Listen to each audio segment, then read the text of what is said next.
Hello and welcome back to service Saurabh YouTube channel. आज के इस वीडियो में हम Bihar SI subject wise PYQ को कंटिन्यू करेंगे। हम मॉडर्न हिस्ट्री को कर रहे हैं। ये मॉडर्न हिस्ट्री का पार्ट नंबर 4 है। यहाँ पे हम 151 से लेकर 200 जो क्वेश्चन है उनको डिस्कस करेंगे। तो यदि आपने पहले के वीडियोस नहीं देखे हैं तो उनको देख लीजिएगा। प्लेलिस्ट का जो लिंक है वो आपको डिस्क्रिप्शन में मिल जाएगा। हम टोटल 245 क्वेश्चन जो है वो डिस्कस करेंगे। तो चलिए शुरुआत करते हैं। हमारा सवाल पहला है 151 नंबर का कि गांधी जी की हत्या जो है वो नाथूराम गोडसे ने की थी, तो वो किस दिन की थी? डेट जो है वो पूछी जा रही है। ठीक है, तो सीधी सी बात मैं डेट लिख दूं तो 30 जनवरी 1948। बस आपको याद भी होगा। ठीक है, नाथूराम गोडसे ने 30 जनवरी 1948 को जो शाम था उस शाम में महात्मा गांधी जब कौन से भवन में थे तब उनकी मृत्यु हुई थी। तो ये भी पूछा गया एग्जामिनेशन में, बिड़ला भवन। बिड़ला भवन। अब ये बिड़ला भवन कहाँ है ये पूछा जाता है, तो नई दिल्ली में है। नई दिल्ली में है, यहाँ पे थे। और प्रार्थना सभा के लिए जा रहे थे तभी नाथूराम गोडसे ने गोली मारकर उनकी हत्या कर दी थी। और अंतिम शब्द जो इनके मुख से निकला था वो हे राम निकला था। इसी दिन जो है वो शहीद दिवस मनाया जाता है, 30 जनवरी को शहीद दिवस मनाया जाता है इन्हीं को लेकर। और 23 मार्च है जिस दिन भगत सिंह को फांसी दी गई थी। भगत सिंह, सुखदेव, ये सब को जो फांसी दी गई थी उस दिन भी शहीद दिवस मनाया जाता है। तो ये आपको ध्यान रखना है। गांधी जी की जो समाधि है वो राजघाट में है। राजघाट है, वहां पे गांधी जी की समाधि है। हम बात करें नारायण आप्टे की, तो गोडसे के साथ सह आरोपी एक था, जो गोडसे का साथ दे रहा था, वो कौन था? तो वो था नारायण नारायण आप्टे। गोडसे का जो जेल में दिया गया भाषण है ना, वाई आई किल्ड गांधी, तो याद रखना है वाई आई किल्ड गांधी। ये किताब भी आपको मिल जाएगी, कहीं से भी आप इसको पढ़ सकते हो। ठीक है। जवाहरलाल नेहरू ने कहा था कि उनकी मृत्यु जो है, उनकी मृत्यु पर नेहरू ने रेडियो प्रसारण था उसमें कहा था कि हमारे जीवन से प्रकाश चला गया। Light has gone out of our life. ठीक है, लाइफ्स बोलते हैं। तो ये आपको ध्यान रखना है। बाकी हम गांधी जी के बारे में थोड़ा सा डिटेल से जानेंगे क्योंकि सवाल बहुत ज्यादा पूछा जाता है। तो इनका जो जन्म हुआ था वो 2 अक्टूबर को हुआ था। 2 अक्टूबर 1869 को हुआ था। पोरबंदर में हुआ था। और 2 अक्टूबर को इसी कारण से अहिंसा दिवस मनाया जाता है क्योंकि ये जो है वो हिंसा को लेकर काफी ज्यादा जो है वो जागरूक थे। तो इस कारण से अहिंसा दिवस इस दिन मनाया जाता है। इनके जो पिता थे करमचंद गांधी थे, जो पोरबंदर या फिर राजकोट आप कह सकते हो वहां के दीवान थे और अमीर व्यक्ति थे। और काबा गांधी भी उनको कहा जाता है। माता का नाम पुतलीबाई था और पत्नी का नाम कस्तूरबा गांधी था। इनके 4 बेटे थे, हरिलाल, मनीलाल, रामदास, देवदास। हरिलाल, मनीलाल, रामदास, देवदास याद रखना है। और पांचवा पुत्र आपसे पूछा जाता है कि पांचवा पुत्र की उपाधि किसको दी गई थी? इनके बेटे 4 ही थे लेकिन पांचवा पुत्र की उपाधि मिली थी, वो किसको मिली थी? तो वो मिला था जमुना लाल बजाज को। जमुना लाल बजाज। ये बहुत ज्यादा इन्वेस्ट करते थे, पैसे बहुत ज्यादा इन्वेस्ट करते थे इनको लेकर। ठीक है। बाकी इनकी जो राजनीतिक गुरु की बात करें कि पॉलिटिकल गुरु कौन है? पॉलिटिकल जो इनके गुरु हो गए, जो टीचर हो गए, वो कौन से थे? तो वो गोपाल कृष्ण गोखले हैं। गोपाल कृष्ण गोखले। उसी के साथ साथ इनके जो निजी सचिव थे, पर्सनल सेक्रेटरी सेक्रेटरी की बात करें, निजी सचिव की बात करें, पर्सनल सेक्रेटरी सेक्रेटरी निजी निजी सचिव, तो वो थे महादेवी देसाई। महादेवी महादेवी नहीं, महादेव देसाई। महादेव देसाई थे। इंपॉर्टेंट है, महादेव देसाई। और इनकी जो मृत्यु हो गई थी, जब इनका डेथ हो गया था तो इनकी जगह कोई तो रिप्लेस करेगा ना, तो उसके बाद प्यारे लाल इनके निजी सचिव बने थे। ठीक है, तो कोई भी सवाल आ सकता है। प्यारे लाल, प्यारे लाल इनके बाद जो है वो निजी सचिव बने थे, तो ये आपको ध्यान रखना होगा। इनके हम दक्षिण अफ्रीका के प्रवास की थोड़ी सी बात करते हैं। तो मैं मिटाता हूं। और दक्षिण अफ्रीका का जो इनका प्रवास रहा है वो 1893 से लेकर 1915 का रहा है। यहाँ जाने से पहले आपको ये जानकारी होनी चाहिए कि जो गांधी थे उन्होंने अपना जो मैट्रिक कहाँ से किया था? मैट्रिकुलेशन की पढ़ाई कहाँ से की थी? उन्होंने अपना जो है वो इंटर की पढ़ाई कहाँ से की थी, इंटरमीडिएट की, और उन्होंने अपनी लॉ की पढ़ाई कहाँ से की थी। तीनों सवाल जो है वो बहुत ज्यादा इंपॉर्टेंट हो जाता है, क्योंकि इंटर जो है वो पूछ लिया गया है, मैट्रिक जो है वो पूछ लिया गया है, लॉ जो है वो पूछ लिया गया है, तो तीनों आपको जानकारी होनी चाहिए। तो इनका जो मैट्रिक का स्कूल था वो था Alfred high school. Alfred high school कहाँ का? तो वो राजकोट या फिर काठियावाड़ का आप कह लो, काठियावाड़ा। ठीक है। अल्फ्रेड हाई स्कूल राजकोट में था, काठियावाड़ा हाई स्कूल भी इसको आप कह सकते हो। कहाँ था? तो राजकोट में। सवाल यही पूछा गया था बीपीएससी में, राजकोट में है। तो ये आपको ध्यान रखना होगा, बहुत ज्यादा इंपॉर्टेंट है। तो गांधी जी का जो हाई स्कूल है वो यही है। ये हाई स्कूल है, नॉट मैट्रिकुलेशन। ये इंटर वाला जो है वो हाई स्कूल है। तो अल्फ्रेड हाई स्कूल, यही पूछा गया था सवाल बीपीएससी में, तो ये याद रखना है। बाकी इन्होंने लॉ की पढ़ाई जो की थी वो the inner Templeton college, the inner Templeton college London, the inner Templeton college, Templeton college London से किया था। तो ये ध्यान रखना है, the inner Templeton college London, बहुत ज्यादा इंपॉर्टेंट है। काठियावाड़ा हाई स्कूल और अल्फ्रेड हाई स्कूल, ये आपको ध्यान रखना होगा। सवाल यदि आते हैं तो आपको ध्यान पता होना चाहिए। बाकी सवाल ये पूछा जाता है कि वहाँ जो अफ्रीका है, यहाँ पे वो कितने वर्ष जो है वो रहे थे? तो 21 साल रहे थे। 21 ईयर्स जो है वो कहाँ रहे थे? तो लंदन में, लंदन बोल रहा हूँ, अब साउथ अफ्रीका में रहे थे। और यहाँ पे कई सारी चीजें उन्होंने किया था। साउथ अफ्रीका में वो गांधी जी जो है वो 1893 में गए। और तो 15 और 3 जो है वो अ, जब गांधी जी 1893 में गए थे तो उनकी एज क्या थी? तो उनकी एज जो है वो 24 ईयर्स थी। ये सब सवाल आता है ना तो आप आसानी से करोगे। 24 साल की उम्र में 1893 में वो दक्षिण अफ्रीका चले गए थे। गए थे किसके कहने पे? तो गए थे, एक दादा अब्दुल्ला था उसका केस लड़ने। दादा अ, अब्दुल्ला का केस लड़ने गए थे। ठीक है। और उनसे संबंधित जो रेल की घटना आपको याद होनी चाहिए, उनके जीवन का ये टर्निंग पॉइंट है। जब वो फर्स्ट क्लास जो है डिब्बे में बैठकर यात्रा कर रहे थे, तो उन्हें जो पीटर मैरिट्सबर्ग है उस रेलवे स्टेशन पर उनको बाहर फेंक दिया गया था। ठीक है। तो वो यात्रा कहाँ से कर रहे थे ना, ये पूछा जाता है। तो ए पॉइंट से लेकर बी पॉइंट तक कोई यात्रा करेगा, तो यात्रा उनका स्टार्ट हुआ था डरबन से लेकर, डरबन से लेकर उनकी यात्रा थी प्रिटोरिया की। सवाल कई बार एग्जामिनेशन में पूछा गया है और कुछ भी पूछा जाता है प्रिटोरिया की। और कुछ तो बचा नहीं है इन आयोगों को पूछने के लिए, तो जीवन ही उनका पूछता रहे फालतू का। तो डरबन से प्रिटोरिया का यात्रा था उनका, और बीच में तो हमको तो पढ़ना है और कोई उपाय है नहीं। बीच में जो उनको फेंका गया था, ट्रेन से उतारा गया था, केवल और केवल जो मतलब सावली चामड़ी चमड़ी का होने के कारण, रंग और भेद के कारण उनको फेंका गया था, वो Petersburg, Peter Maritzburg, Peter Maritzburg, यहाँ पे इनको फेंक दिया गया था, हटा दिया गया था, उतार दिया गया था। तो यही उनका टर्निंग पॉइंट है। अफ्रीका में इन्होंने नटाल इंडिया कांग्रेस को एस्टेब्लिश किया था। नटाल इंडिया कांग्रेस को एस्टेब्लिश किया गया था 1894 में। 1894 में 1894 में इन्होंने नटाल इंडिया कांग्रेस को एस्टेब्लिश किया। 1914 में इन्होंने फिनिक्स आश्रम एस्टेब्लिश किया। फिनिक्स आश्रम,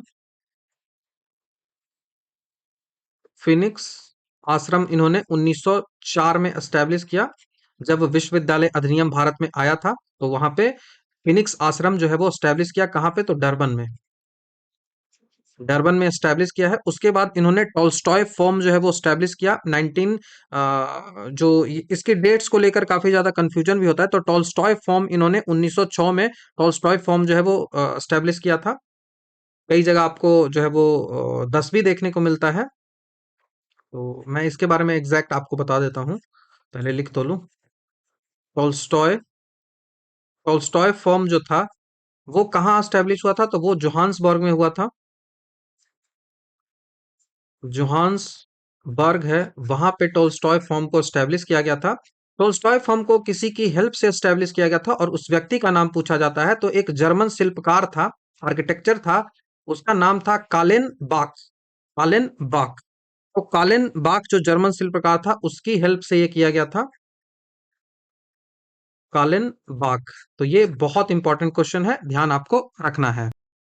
मैं टॉल्स्टॉय फॉर्म को लेकर बता रहा था, थोड़ा सा इंटरप्ट हो गया था वीडियो। तो टॉल्स्टॉय फॉर्म के लिए मैं बता दूं तो टॉल्स्टॉय फॉर्म को एस्टेब्लिश किया गया था 1910 में। और मैंने बताया कि इसको एस्टेब्लिश करने में जो कालानबी जो आप नाम जानते हो वो इम्पोर्टेंट है। काले नविक जो जर्मन शिल्पकार थे, उनके बाद इन्होंने वहां पे कौन से समाचार पत्र जो है वो निकाले थे। तो इनके जो समाचार पत्रों में बात करें तो इंडियन ओपिनियन था, जो कि 1903 में निकाला गया था। उसके बाद बात करें कि यहाँ पहला सत्याग्रह इन्होंने कब स्टार्ट किया था, तो पहला सत्याग्रह 1906 में स्टार्ट किया था, एशियाटिक रजिस्ट्रेशन एक्ट के खिलाफ। इन्होंने अपनी जो किताब हिंद स्वराज है वो कब निकाली थी, तो 1909 में हिंद स्वराज जो किताब है वो लिखा था, जहाज पर यात्रा करते हुए उन्होंने लिखा था। आप मुझे कमेंट में बताओ कि हिंद स्वराज का लैंग्वेज कौन सा था, मूल रूप से ये किस लैंग्वेज में लिखा गया था, मुझे ये जानकारी आपको बताइए, कमेंट में मुझे बताइए। भारत में जब रिटर्न आए थे तो वो कब आए थे, 1915 में आए थे। तो 1915 में वो आए थे, वो किस दिन आए थे, तो 9 जनवरी को आए थे। तो 9 जनवरी को जब आए थे तो उस दिन जो है वो प्रवासी भारतीय दिवस मनाया जाता है। ठीक है, प्रवासी भारतीय दिवस मनाया जाता है। वो आए कहाँ थे, तो वो आए थे अपोलो बंदरगाह। अपोलो बंदरगाह पर वो आए थे, अपोलो जो डॉकयार्ड होता है मुंबई में, वहां पे आए थे। एमएल सिंघवी कमेटी ने जो प्रवासी भारतीय दिवस है उसको मनाने का रिकमेंडेशन जो है वो किया था। उसके बाद 1915 में कोरचब आश्रम उसने बनाया, उन्होंने बनाया था। 1915 में उन्होंने कोरचब, कोचरब नॉट कोरचब, कोचरब आश्रम 1915 में बनाया था। और इसी आश्रम जो था उसको 1917 में साबरमती नदी के किनारे साबरमती आश्रम में कन्वर्ट कर दिया गया, साबरमती आश्रम। तो ये आपको ध्यान रखना होगा, इंपॉर्टेंट है। इनके सत्याग्रहों में मैं बात करूं तो केक आपको याद रखना है, CAK, CAK, चंपारण, अहमदाबाद और खेड़ा। चंपारण, अहमदाबाद और खेड़ा। ठीक है। चंपारण जो था वो पहला जो है वो सविनय अवज्ञा आंदोलन था। अहमदाबाद जो था वो पहली भूख हड़ताल थी फ्लैग बोनस को लेकर। और खेड़ा जो था वो पहला असहयोग आंदोलन था, जो टैक्स वसूली है उसको लेकर। इनके द्वारा मेजर हम आंदोलनों की बात करें कि कौन कौन से आंदोलन इन्होंने चलाया है, तो इन्होंने चलाया है। और उससे पहले मैं बता दूं कि कांग्रेस के इस अधिवेशन में इन्होंने पार्टिसिपेट किया था, सवाल पूछा जाता है। तो गांधी ने फर्स्ट बार 1901 में कलकत्ता का जो अधिवेशन हुआ था उसमें पार्टिसिपेट किया था। साउथ अफ्रीका में वो सर्वा धर्म अपनाया था वहां पे, कि सर्वा सेवा जो धर्म है उनको साउथ अफ्रीका में अपनाया था। और गांधी जी ने फर्स्ट टाइम 1901 में कलकत्ता जो अधिवेशन है उसमें पार्टिसिपेट किया था, ये आपको ध्यान रखना है। जब गांधी जी वापस आए थे तो फरवरी मार्च 1915 में जो शांति निकेतन रविंद्रनाथ टैगोर का था वहां पे वो गए थे। और वहीं पे उनको जो गांधी जो थे उन्होंने रविंद्रनाथ टैगोर को गुरुदेव की उपाधि दी थी। और शांति निकेतन में ही टैगोर ने जो गांधी जी हैं उनको महात्मा की उपाधि दी थी। ठीक है। भारत में आने के लिए ऐसा नहीं है कि गांधी जी भारत खुद से आ गए थे, नहीं, भारत आने के लिए उनको CF एंड्रूज है उन्होंने मनाया था कि आप भारत आइए। ठीक है, आप भारत आइए। प्रवासी भारतीय दिवस जो मनाया जाता है 9 जनवरी को, जो मनाया जाता है वो एमएल सिंघवी कमेटी से मनाया जाता है। और ये कब से मनाया जाता है, तो ये 2003 से जो है वो मनाया जाता है प्रवासी भारतीय दिवस। तो ये आपको ध्यान रखना होगा। पहली बार जब वो भारत आए थे तो पहली बार सबसे पहले वो गोपाल कृष्ण गोखले से मिले थे। उन्होंने जो फर्स्ट वर्ल्ड वार चला था उसमें अंग्रेजी अंग्रेजों को जो युद्ध में ना वो हेल्प करते थे। भारतीय जो थे उनको बोलते थे, भारतीय सैनिक को, कि आप जो है वो अंग्रेजों के युद्ध में शामिल होइए, वर्ल्ड वार में शामिल हुए। इस कारण से उनको भर्ती करने वाला सार्जेंट भी नाम दिया गया था, भर्ती करने वाला सार्जेंट नाम दिया गया था। और उनको 1915 में केसर हिंद की उपाधि भी मिली थी, क्योंकि उन्होंने जो बोअर युद्ध हुआ था 1899 से 1902 के बीच, बोअर का युद्ध याद रखना है, बोअर का युद्ध, बोअर युद्ध में 1899 से 1902 के बीच उन्होंने चिकित्सीय सहायता दी थी, एम्बुलेंस उन्होंने प्रोवाइड किया था, जिस कारण से उनको केसर हिंद इसी के लिए दिया गया था, जिसको उन्होंने असहयोग आंदोलन के समय लौटा दिया था। याद रखिएगा, जालियांवाला बाग हत्याकांड के समय वो उसने नहीं लौटाया था, ये इंपॉर्टेंट बात हो जाता है। उनकी हम बात करें पत्रिकाओं की तो नवजीवन, यंग इंडिया, हरिजन, हरिजन जो है वो 1933 में प्रकाशित किया गया था। तो ये सब आपको ध्यान रखना होगा। रॉलेट एक्ट विरोध उन्होंने 1919 में जालियांवाला बाग हत्याकांड के विरोध में किया था। और केसर हिंद की उपाधि जो है वो उन्होंने लौटाई थी अपना जो उनका आंदोलन था, असहयोग आंदोलन, उस समय। ना कि उन्होंने जालियांवाला बाग हत्याकांड के समय। ठीक है। असहयोग आंदोलन जो है वो 1 अगस्त 1920 को स्टार्ट होता है और 4 फरवरी को चौरा चौरी की घटना होती है, 4 या 5 जो भी आप देख लो, 4 होता है एग्जैक्टली। और कांग्रेस जो है वो गांधी जी को एक बार अध्यक्ष बनाता है 1924 में बेलगावा अधिवेशन में।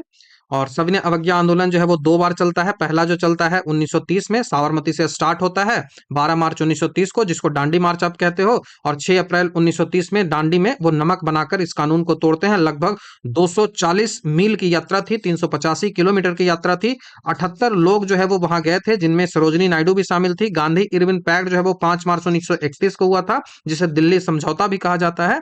यह आपको ध्यान रखना चाहिए। इसके बाद जो है वो गांधी जी दूसरे गोलमेज सम्मेलन में पार्टिसिपेट किए थे। और पूना पैक्ट जो है वो 1932 में हुआ था, यरवादा जेल में हुआ था, पूना यरवादा जेल में हुआ था। गांधी जी और बी आर अम्बेडकर के बीच दलितों के लिए जो सेपरेट इलेक्टोरेट दिया गया था उसको हटाने के लिए। भारत छोड़ो आंदोलन 8 अगस्त 1942 को हुआ था, ग्वालियर टैंक बॉम्बे में हुआ था, करो या मरो यहीं पे उन्होंने नारा दिया था। और ऑपरेशन जीरो आवर के तहत जितने भी क्रांतिकारी थे उन सबको गिरफ्तार कर लिया गया था। उसके बाद आगा खां जो पैलेस है वहीं पे उनको रख दिया गया था गिरफ्तार करके। ठीक है। इनकी पुस्तकों में बात करें तो इंडियन ओपिनियन इन्होंने अफ्रीका में लिखा था, यंग इंडिया अब ये अंग्रेजी में लिखते थे, और नवजीवन जो है वो गुजराती में लिखते थे। हरिजन जो है वो 1933 में इन्होंने स्टार्ट किया था। बुक की बात करें तो माई एक्सपीरियंस विद ट्रुथ इन्होंने लिखा है। ये जो आत्मकथा इनकी है वो गुजराती में उन्होंने लिखा था। उसके बाद हिंद स्वराज उन्होंने लिखा है। उसके बाद गोखले माई पॉलिटिकल गुरु भी उन्होंने लिखा है। तो ये सब गांधी जी के बारे में है, ये याद आपको रखना है, बहुत इंपॉर्टेंट है। गांधी जी को क्या क्या उपाधियां जो मिली है और किस व्यक्ति ने दी है, ये सवाल पूछा जा सकता है। महात्मा की उपाधि उनको किसने दिया? तो महात्मा की उपाधि उनको रविंद्रनाथ टैगोर ने दिया था। चंपारण सत्याग्रह के बाद जो है वो महात्मा की उपाधि उन्होंने दी थी। उसके बाद फादर ऑफ द नेशन, राष्ट्रपिता की उपाधि उसको किसने दिया था? तो गांधी जी को राष्ट्रपिता की उपाधि 1944 में रेडियो संबोधन के माध्यम से सुभाष चंद्र बोस ने दिया था। उसके बाद जो आपको याद रखना है, बापू की उपाधि, बापू जो बोला जाता है वो उपाधि सी एफ एंड्रूज ने दिया था। C F Andrews and Jawaharlal Nehru दोनों ने यह बापू की उपाधि दी थी। उसके बाद अर्धनंग फकीर, अर्धनंगा हाफ नेकेड फकीर जो है वो विंस्टन चर्चिल और फ्रैंक मोरेस ने कहा था। Winston Churchill and Frank Moraes, इन दोनों ने कहा था, तो दोनों याद रखना है। वन मैन बाउंड्री फोर्स, ये वन मैन बाउंड्री फोर्स जो है वो किसने कहा था? तो लॉर्ड माउंटबेटन ने कहा था। मंगल बाबा किसने कहा था? तो उत्तर पश्चिमी सीमांत के जो कबीलाई जो लोग थे उन्होंने कहा था मंगल बाबा, मंगल बाबा। तो ये आपको ध्यान रखना होगा। गांधी जी ने वकालत की पढ़ाई कहां से की थी? तो लंदन की यूनिवर्सिटी थी, Templeton university, university college of London Templeton. Gandhi ji दूसरे गोलमेज सम्मेलन में पार्टिसिपेट किया था। और किस जहाज से गए थे? तो एसएस राजपुताना नामक जहाज से उससे गए थे। ये आपको याद रखना है। गांधी जी पहली बार जेल कब गए थे? तो वो पहली बार 1908 में जेल गए थे। ऐसे सवाल बहुत ज्यादा आजकल पूछे जाते हैं। 1908 में पहली बार वो जेल गए थे, साउथ अफ्रीका में ही गए थे। भारत में गांधी जी का पहला आश्रम जो कौन था? तो वो कोचरब आश्रम था। बाद में यही आश्रम जो है वो शिफ्ट हुआ था कहाँ? तो ये साबरमती में शिफ्ट हो गया था। तो जो भी इंपॉर्टेंट फैक्ट बन रहे थे वो मैंने बता दिया है। नेक्स्ट सवाल की ओर बढ़ते हैं। नेक्स्ट सवाल है कि महात्मा गांधी का जन्म कब हुआ? तो महात्मा गांधी का जन्म 1869 में हुआ, 2 अक्टूबर को हुआ था, मैंने आपको बताया है। ठीक है, ये आपको याद रखना होगा। ठीक है। बाकी हम बात करें कि गांधी जी है, उन्होंने जो गिरमिटिया मजदूर होते थे, इंडेंचर्ड लेबर है, उस प्रणाली को खत्म किया था इन्होंने। गिरमिटिया मजदूरी, इंडेंचर्ड लेबर इसको कहा जाता है, उसको खत्म किया था। उसके बाद गांधी जी का एक कंसेप्ट था राजविहीन समाज की, राजविहीन समाज का कंसेप्ट था कि जो गांधी जी का है, कभी पूछ लिया जाएगा यूपीएससी में, ये पूछ लिया गया है। 1914 में साउथ अफ्रीका गवर्नमेंट ने रंग भेद की जो नीति थी उसको समाप्त कर दिया था। ट्रस्टीशिप की जो पॉलिसी थी वो गांधी की ही थी। आर्थिक न्याय के लिए ट्रस्टीशिप की पॉलिसी पे ये बात करते थे। दार्शनिक अराजकतावादी ये थे, फिलोसफिकल एनार्की पे ये विश्वास जो है वो करते थे। हेनरी डेविड थारो की जो निबंध थी सिविल डिसोबिएंट, उससे ये बहुत जो है वो प्रेरणा उन्होंने लिया था। अनटू द लास्ट जो बुक है रस्किन जॉन की, उससे वो सबसे ज्यादा प्रभावित हुए थे। अनटू द लास्ट याद रखना है। उनका जो बेस्ट भजन है वैष्णव जन तो अनुकी कहिए, ये जो है वो नरसिंह मेहता के द्वारा लिखा गया है। तो ये आपको ध्यान रखना है, नरसिंह मेहता के द्वारा। वो जो बुक है अनटू द लास्ट, उसमें व्यक्तिगत कल्याण की बात की गई है। तो यहीं से वो सर्वोधर्मा की जो प्रेरणा उनको मिली थी, अनटू द लास्ट, वो unto the last John Ruskin की किताब है, वहीं से इनको मिला था। तो उसी से ये प्रभावित हुए थे। तो ये आपको ध्यान रखना है। जो जो इंपॉर्टेंट जरूरी चीजें हैं वो जरूरी है। जैसे हिंद स्वराज उन्होंने लिखा था 1909 में, तो उसमें ब्रिटिश जो मूल्य थे उनकी आलोचना की थी, आत्मनिर्भर बनने की बात की थी, ब्रिटिश सरकार को वेश्या तक इन्होंने कह दिया था। तो ये आपको ध्यान रखना होगा। चलिए, और जो कभी और आएगा गांधी जी से रिलेटेड क्वेश्चन तो और सब हम बताएंगे। जैसे चंपारण एग्रीरियन कमेटी कब स्टैब्लिश किया गया था, तो 1917 में गांधी जी इसके सदस्य भी थे। इस बारे में मैंने काफी डिटेल से आपको बताया भी है। चंपारण एक्ट कब पारित किया गया था, तो 4 मार्च 1917 को पारित किया गया था। तो ये आपको ध्यान रखना है। नेक्स्ट सवाल की ओर बढ़ते हैं। महात्मा गांधी ने भारतवर्ष में पहला सत्याग्रह कहाँ आरंभ किया था, तो वो चंपारण में किया था। भारत में जब पूछ रहा है तो चंपारण ही होगा ना, भारत में चंपारण ही होगा। तो चंपारण में उन्होंने किया था। पहला सत्याग्रह जो दक्षिण अफ्रीका में बात करें तो दक्षिण अफ्रीका में ऐतिहासिक पंजीकरण अधिनियम को लेकर किया था, और भारत में किया था चंपारण को लेकर। तो याद आपको रखना है। बाकी खेड़ा आपको पता है, और बारदोली आपको पता है 1928 में पटेल का आंदोलन था। अहमदाबाद 1918 में दूसरा उनका सत्याग्रह था। ठीक है। और विश्व का प्रथम सत्याग्रह तो 1906 हो जाएगा। और जो प्रथम यदि हम बात करें भारत में तो वो 1917 चंपारण हो जाएगा। ठीक है। नेक्स्ट सवाल की ओर बढ़ते हैं। नेक्स्ट सवाल है कि गांधी जी अफ्रीका से भारत कब लौटे थे, तो 1915 में लौटे थे। मैंने इस बारे में काफी डिटेल से आपको बताया भी है। एसएस अरेबिया नामक जहाज था। S S Arabia, SS Arabia नाम का जहाज था। इसी जहाज पर बैठकर वो मुंबई का जो अपोलो बंदरगाह है वहां पे आए थे। और प्रवासी भारतीय दिवस जो है वो जो एमएल सिंधवी कमेटी 2002 के द्वारा इसको बनाया जा रहा है हर साल। और अब जो है वो इसे द्विवार्षिक जो है वो कर दिया गया है। भारत सरकार हर द्विवार्षिक रूप से इसको जो है वो योगदान करती है। भारत लौटने के बाद वो गोपाल कृष्ण गोखले को अपना राजनीतिक गुरु बनाए थे, ये आपको पता भी होगा। ठीक है। गोखले दक्षिण अफ्रीका गए थे और गांधी जी से मिले थे। दक्षिण अफ्रीका से बुलाने के लिए उनको किसने बोला था, तो सीएफ एंड्रूज ने उसको मनाया था। तो गोखले जो है वो 1912 में गए थे, ये ध्यान रखना है। गोखले उनसे मिले थे जाके, कहाँ, गोखले उनसे मिले थे 1912 में जाकर दक्षिण अफ्रीका में। तो हो सकता है कि पूछ लिया जाए। बीएचयू का उद्घाटन 1916 में किया था। इसका उद्घाटन समारोह और लखनऊ अधिवेशन इसी समय हुआ था। ठीक है। नेक्स्ट सवाल की ओर बढ़ते हैं। गांधी जी ने दांडी मार्च कहाँ से आरंभ किया था, तो गांधी जी ने जो दांडी मार्च आरंभ किया था वो साबरमती आश्रम से किया था। हमने इस बारे में आपको काफी डिटेल से बताया है। दांडी मार्च जिसको नमक सत्याग्रह भी कहते हैं वो 12 मार्च को स्टार्ट हुआ था। 12 मार्च 1930 को स्टार्ट हुआ था। और यह जो यात्रा थी वो जो है वो 12 मार्च को स्टार्ट हुआ था। और उसके बाद जो ये यात्रा है वो 6 अप्रैल को दांडी पहुंची थी। साबरमती से जाकर दांडी 6 अप्रैल 6 अप्रैल को दांडी पहुंची थी। और ये यात्रा का जो ड्यूरेशन है वो रहा। और इस ड्यूरेशन में उन्होंने 240 किलोमीटर की यात्रा की थी। 240 मील और 385 किलोमीटर होगा। 240 मील की यात्रा की थी। ये आपको ध्यान रखना है। और 78 अनुयायी इसमें थे। ठीक है। 78 अनुयायी इसमें पार्टिसिपेट जो है वो किए थे। यहाँ पे एक बात और ध्यान रखने की आवश्यकता है कि जो पहुंचा, जो दांडी आपको दिखता है ना, ये दांडी आखिर है किस जिले में, ये पूछा जाता है। तो नवसारी जिला गुजरात का है। नवसारी जिला गुजरात का है। ये आपको ध्यान रखना है। ठीक है। बाकी गांधी जी ने यहीं पे कसम खाई थी कि जब तक हमको स्वराज नहीं मिलेगा तब तक मैं फिर से साबरमती आश्रम जो है वो लौट के नहीं जाऊंगा। ठीक है। साबरमती आश्रम कभी भी लौट के नहीं जाऊंगा, यहाँ पे उन्होंने ये वचन दिया था और कभी लौट के नहीं गए थे। नेक्स्ट सवाल की ओर बढ़ते हैं। नेक्स्ट सवाल है कि सविनय अवज्ञा आंदोलन कब और किस यात्रा से स्टार्ट हुआ था। जो सविनय अवज्ञा आंदोलन है वो 1930 में स्टार्ट हुआ था और दांडी मार्च से स्टार्ट हुआ था। बहुत इंपॉर्टेंट सवाल है। सिविल डिसओबीडियंट मूवमेंट इसको बोलते हैं। ठीक है। Civil disobedient movement. तो सीडीएम से याद रखो, शॉर्ट फॉर्म में जो भी इंग्लिश में पढ़ते हैं वो यही याद रख लोगे तो काफी है। दांडी मार्च से स्टार्ट हुआ था 6 अप्रैल 1930 को। दांडी का जो तट था वहां पे गांधी जी ने एक मुट्ठी नमक उठाकर ब्रिटिश सरकार का जो नमक कानून है उसको तोड़ा था। और इसी के जो प्रतिक्रियात्मक रूप में जो सविनय अवज्ञा आंदोलन है वो यहाँ से स्टार्ट हुआ था। ठीक है। तो ये आपको ध्यान रखना है। बाकी 1929 आपको लाहौर अधिवेशन पता होगा, किस चीज क्या चीज यहाँ हुआ है सब कुछ पता होगा। अहमदाबाद की बात करें तो अहमदाबाद जो है साबरमती वहीं से दांडी मार्च स्टार्ट हुआ था। और जो चंपारण की हम बात करें तो चंपारण 1920 से तो कभी रिलेट करता ही नहीं है, 1917 से रिलेट करता है। तो चलिए नेक्स्ट सवाल की ओर बढ़ते हैं। नेक्स्ट सवाल हमसे पूछा जा रहा है कि निम्नलिखित में से किस आंदोलन की शुरुआत नमक कानून तोड़ने के साथ हुई थी?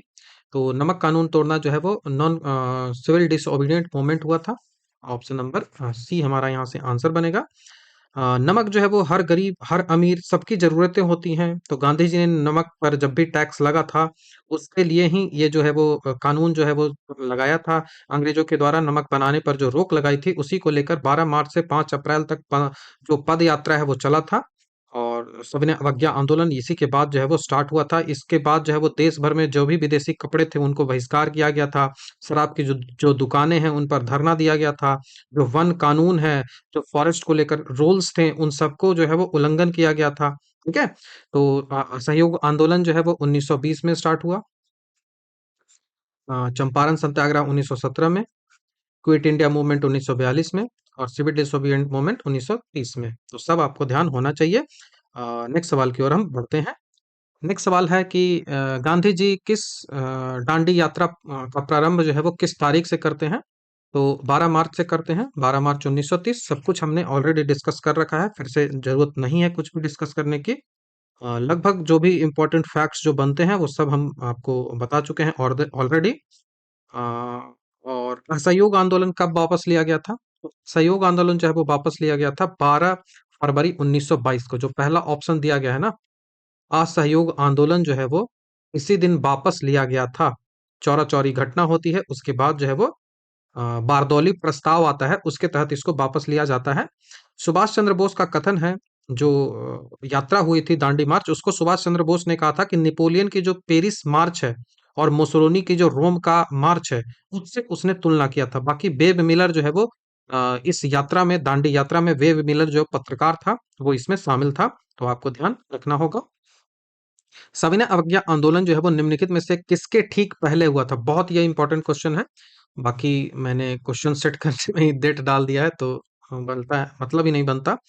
तो सविनय अवज्ञा आंदोलन से पहले जो है वो गांधी इरविन समझौता हुआ था 1931 में। ऑप्शन नंबर ए। सारा डेट्स आपको याद रखना है। जो सविनय अवज्ञा आंदोलन जो है वो कब हुआ था? तो वो 1930 में हुआ था।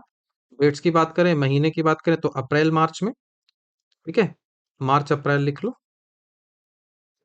मार्च अप्रैल, मार्च अप्रैल में ये हुआ था 1930 में। और गांधी इनवर जो समझौता होता है वो मार्च 5 मार्च 1931 में हुआ था। ठीक है, 5 मार्च 1931 को हुआ था। तो सविनय अवज्ञा आंदोलन जो है वो निम्नलिखित में से किसके ठीक पहले हुआ था? तो देखो 5 मार्च 1931 को क्या हुआ था?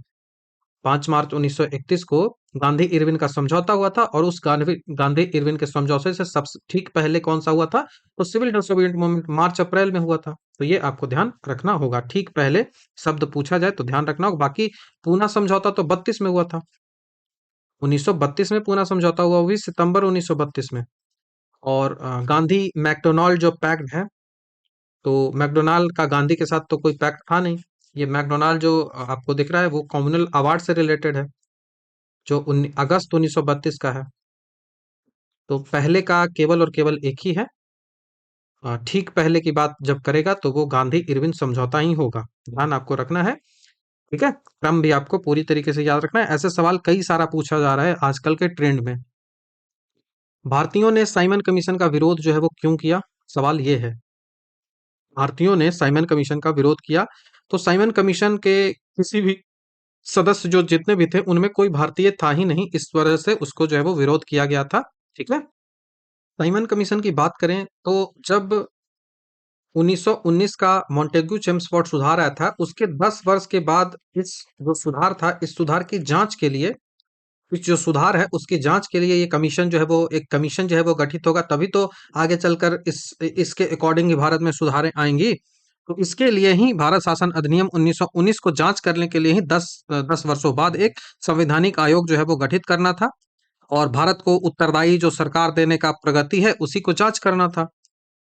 लेकिन 8 नवंबर 1927 को ही कंजर्वेटिव पार्टी जब था, तो उसने जो राज्य सचिव बर्कन हेड जो था उसने कहा कि जो एक एक कमीशन है वो बना देनी चाहिए।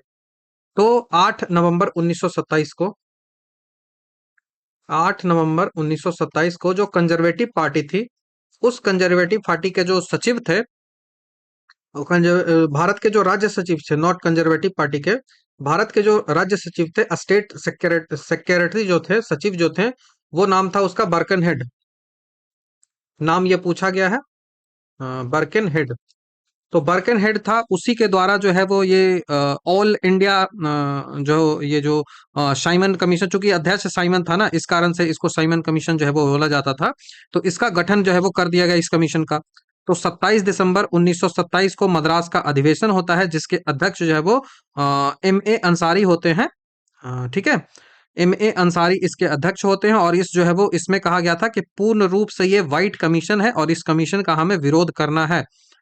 ठीक है, 8 नवंबर 1927 को साइमन कमीशन गठित हुआ था, और ये कमीशन जो है वो भारत कब पहुंचा था? तो ये कमीशन जो है वो भारत पहुंचा था 3 फरवरी 1928 को। 3 फरवरी 1928 को भारत पहुंचा था। कहाँ पहुंचा था? तो बंबई का जो बंदरगाह है, बंबई का जो बंदरगाह था, वहां पर ये पहुंचा था। ठीक है, और मद्रास अधिवेशन जो 1927 का था, इसमें इसका विरोध किया गया था। ये आपको ध्यान रखना है। इसको श्वेत कमीशन बोलते हैं, व्हाइट कमीशन बोलते हैं, क्योंकि इसके जो 7 के 7 मेंबर्स होते हैं, वो सातों व्हाइट थे, सातों अंग्रेज थे, इस कारण से इसको व्हाइट कमीशन कहा जाता है। मुस्लिम लीग के जो मोहम्मद अली जिन्ना थे, उन्होंने जस्टिस पार्टी, ऑल इंडिया अछूत एसोसिएशन, केंद्रीय सिख संघ, इन सब ने जो है वो विरोध नहीं किया था। ये बहुत इंपॉर्टेंट क्वेश्चन है, इस कारण से ये पूछा जाता है। मुस्लिम लीग हो गया, जस्टिस पार्टी हो गया, ऑल इंडिया अछूत एसोसिएशन हो गया, केंद्रीय सिख संघ हो गया, इन सब ने व्हाइट कमीशन का विरोध नहीं किया था।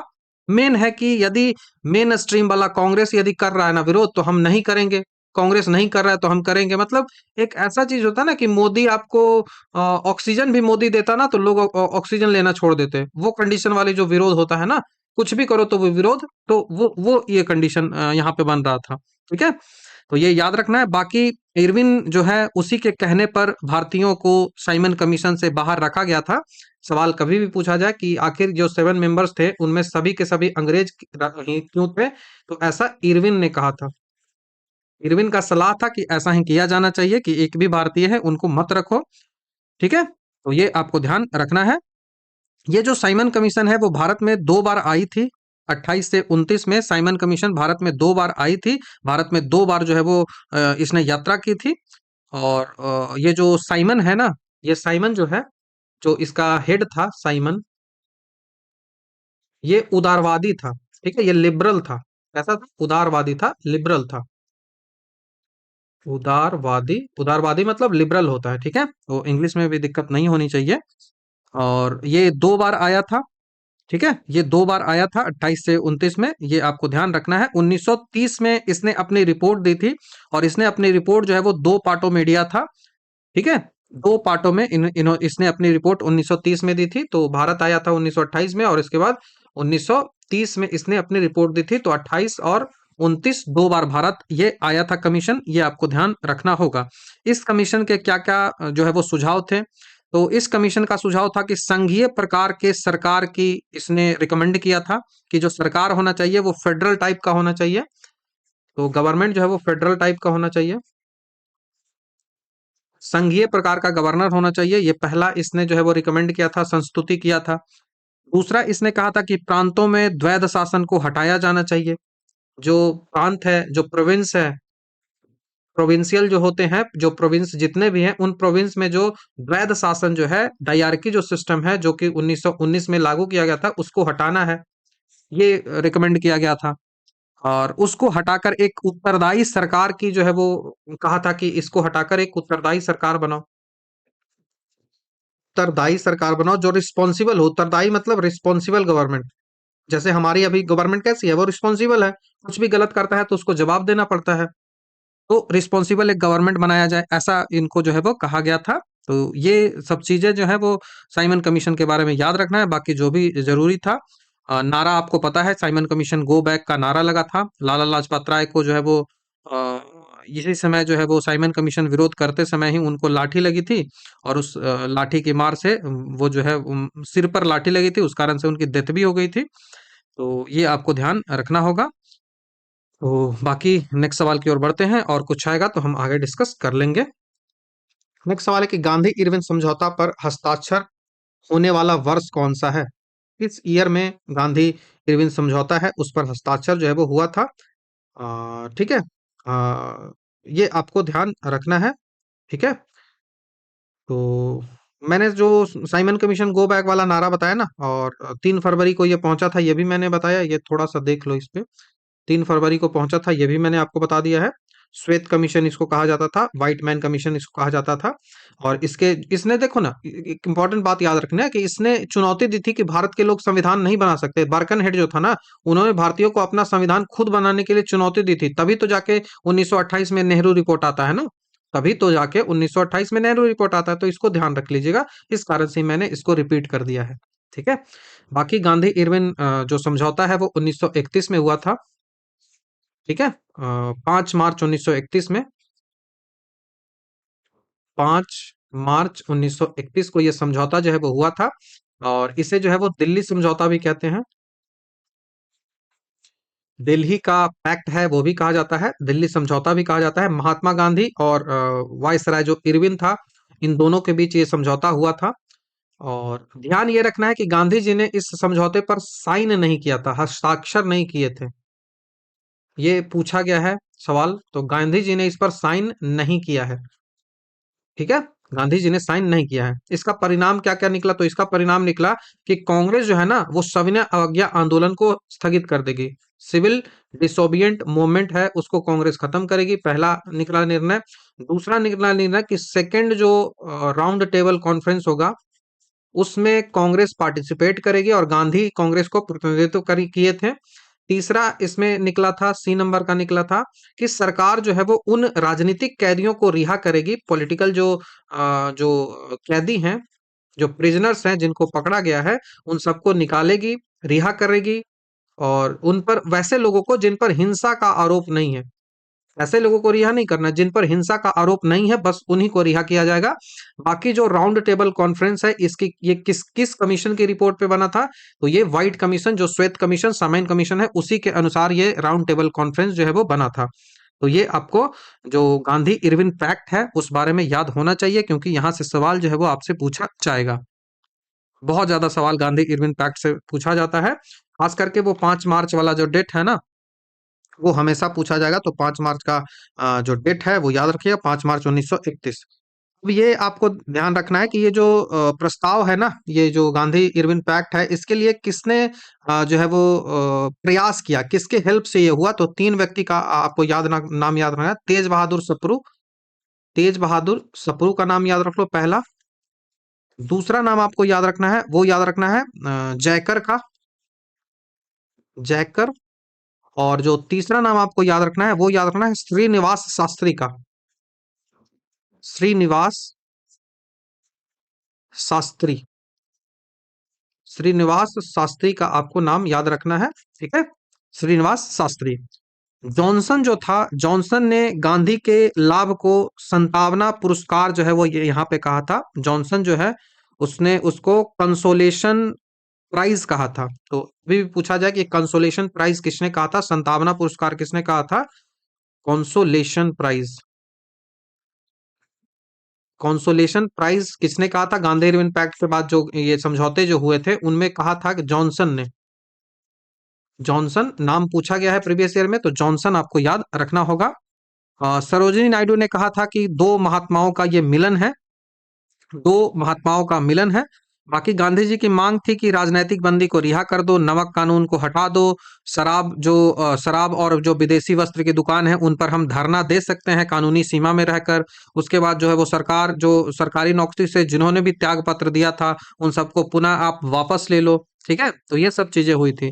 गांधी ने जो है वो प्रिंस जो है वो उसके द्वारा की गई जो ज्यादती के विरोध में जांच की भी मांग की थी कि पुलिस ने इतना ज्यादा जो ज्यादती की है, लोगों को जानबूझकर जो है वो मारा था। लाला लाजपत राय को आप जानते ही हो। तो इन सब को लेकर जो है वो हुआ था कि जो दांडी मार्च में इतना ज्यादा मारा गया है लोगों को, लाला लाजपत राय वाली घटना नहीं। तो ये आपको ध्यान रखना है। बाकी एएम मुंशी का कहना था कि भारत के संवैधानिक इतिहास में एक युग परिवर्तित घटना ये है, गांधी इरविन पैक्ट। ठीक है। बट कांग्रेस के जो युवा लोग थे ना, जो कांग्रेस में युवा लोग थे, जो क्रांतिकारी लोग थे, उन उन उनके बीच जो है वो बहुत ज़्यादा जो है वो दुःख था, बहुत ज़्यादा गुस्सा था, आक्रोश था, क्योंकि भगत सिंह को इन्होंने नहीं बचाया था। उनका मानना था कि आप जो है वो भगत सिंह हैं, उनको बचा सकते हो। तो ये आपको ध्यान रखना होगा। तो ध्यान रखिएगा। किसने क्या कहा है, ये भी सवाल जो है वो पूछा जाता है, सरोजिनी नायडू और के एम मुंशी वाला। नेक्स्ट सवाल की ओर बढ़ते हैं। 1932 में पूना पैक्ट जो है वो किससे संबंधित है? तो पूना पैक्ट जो है वो political right of Dalit classes हैं उनसे संबंधित है, इलेक्टोरेट से संबंधित है। जो सेपरेट इलेक्टोरेट है वो दिया गया था। जो पीएम रैमजे मैकडोनाल्ड था उसने कॉमनल अवार्ड दिया था। इसके तहत जो दलित लोग थे उनके लिए सेपरेट इलेक्टोरेट की व्यवस्था की गई थी। अब इससे गांधी जी को लगा कि ये हिंदू समाज को बांटने की कोशिश की जा रही है। आपने ऑलरेडी मुस्लिम और हिंदू को तो बांट दिया अंग्रेजों ने। अब ये जो उनका ये सोचना था, उनकी पॉइंट ऑफ व्यू से मैं बोल रहा हूँ, ठीक है। उनका ये सोचना था, तो इस कारण से बोलना था कि हिंदू समाज को बांट रहे हैं। इस कारण से उन्होंने क्या किया कि यरवादा जो जेल है, वहीं पे उन्होंने आमरण अनशन चालू कर दिया था। अब जाके कोई ऑप्शन बचा नहीं भीमराव अंबेडकर के पास। तो 24 सितंबर 1932 को पूना का जो यरवादा जेल है वहां पे महात्मा गांधी और डॉक्टर अंबेडकर है, उन दोनों के बीच समझौता हुआ।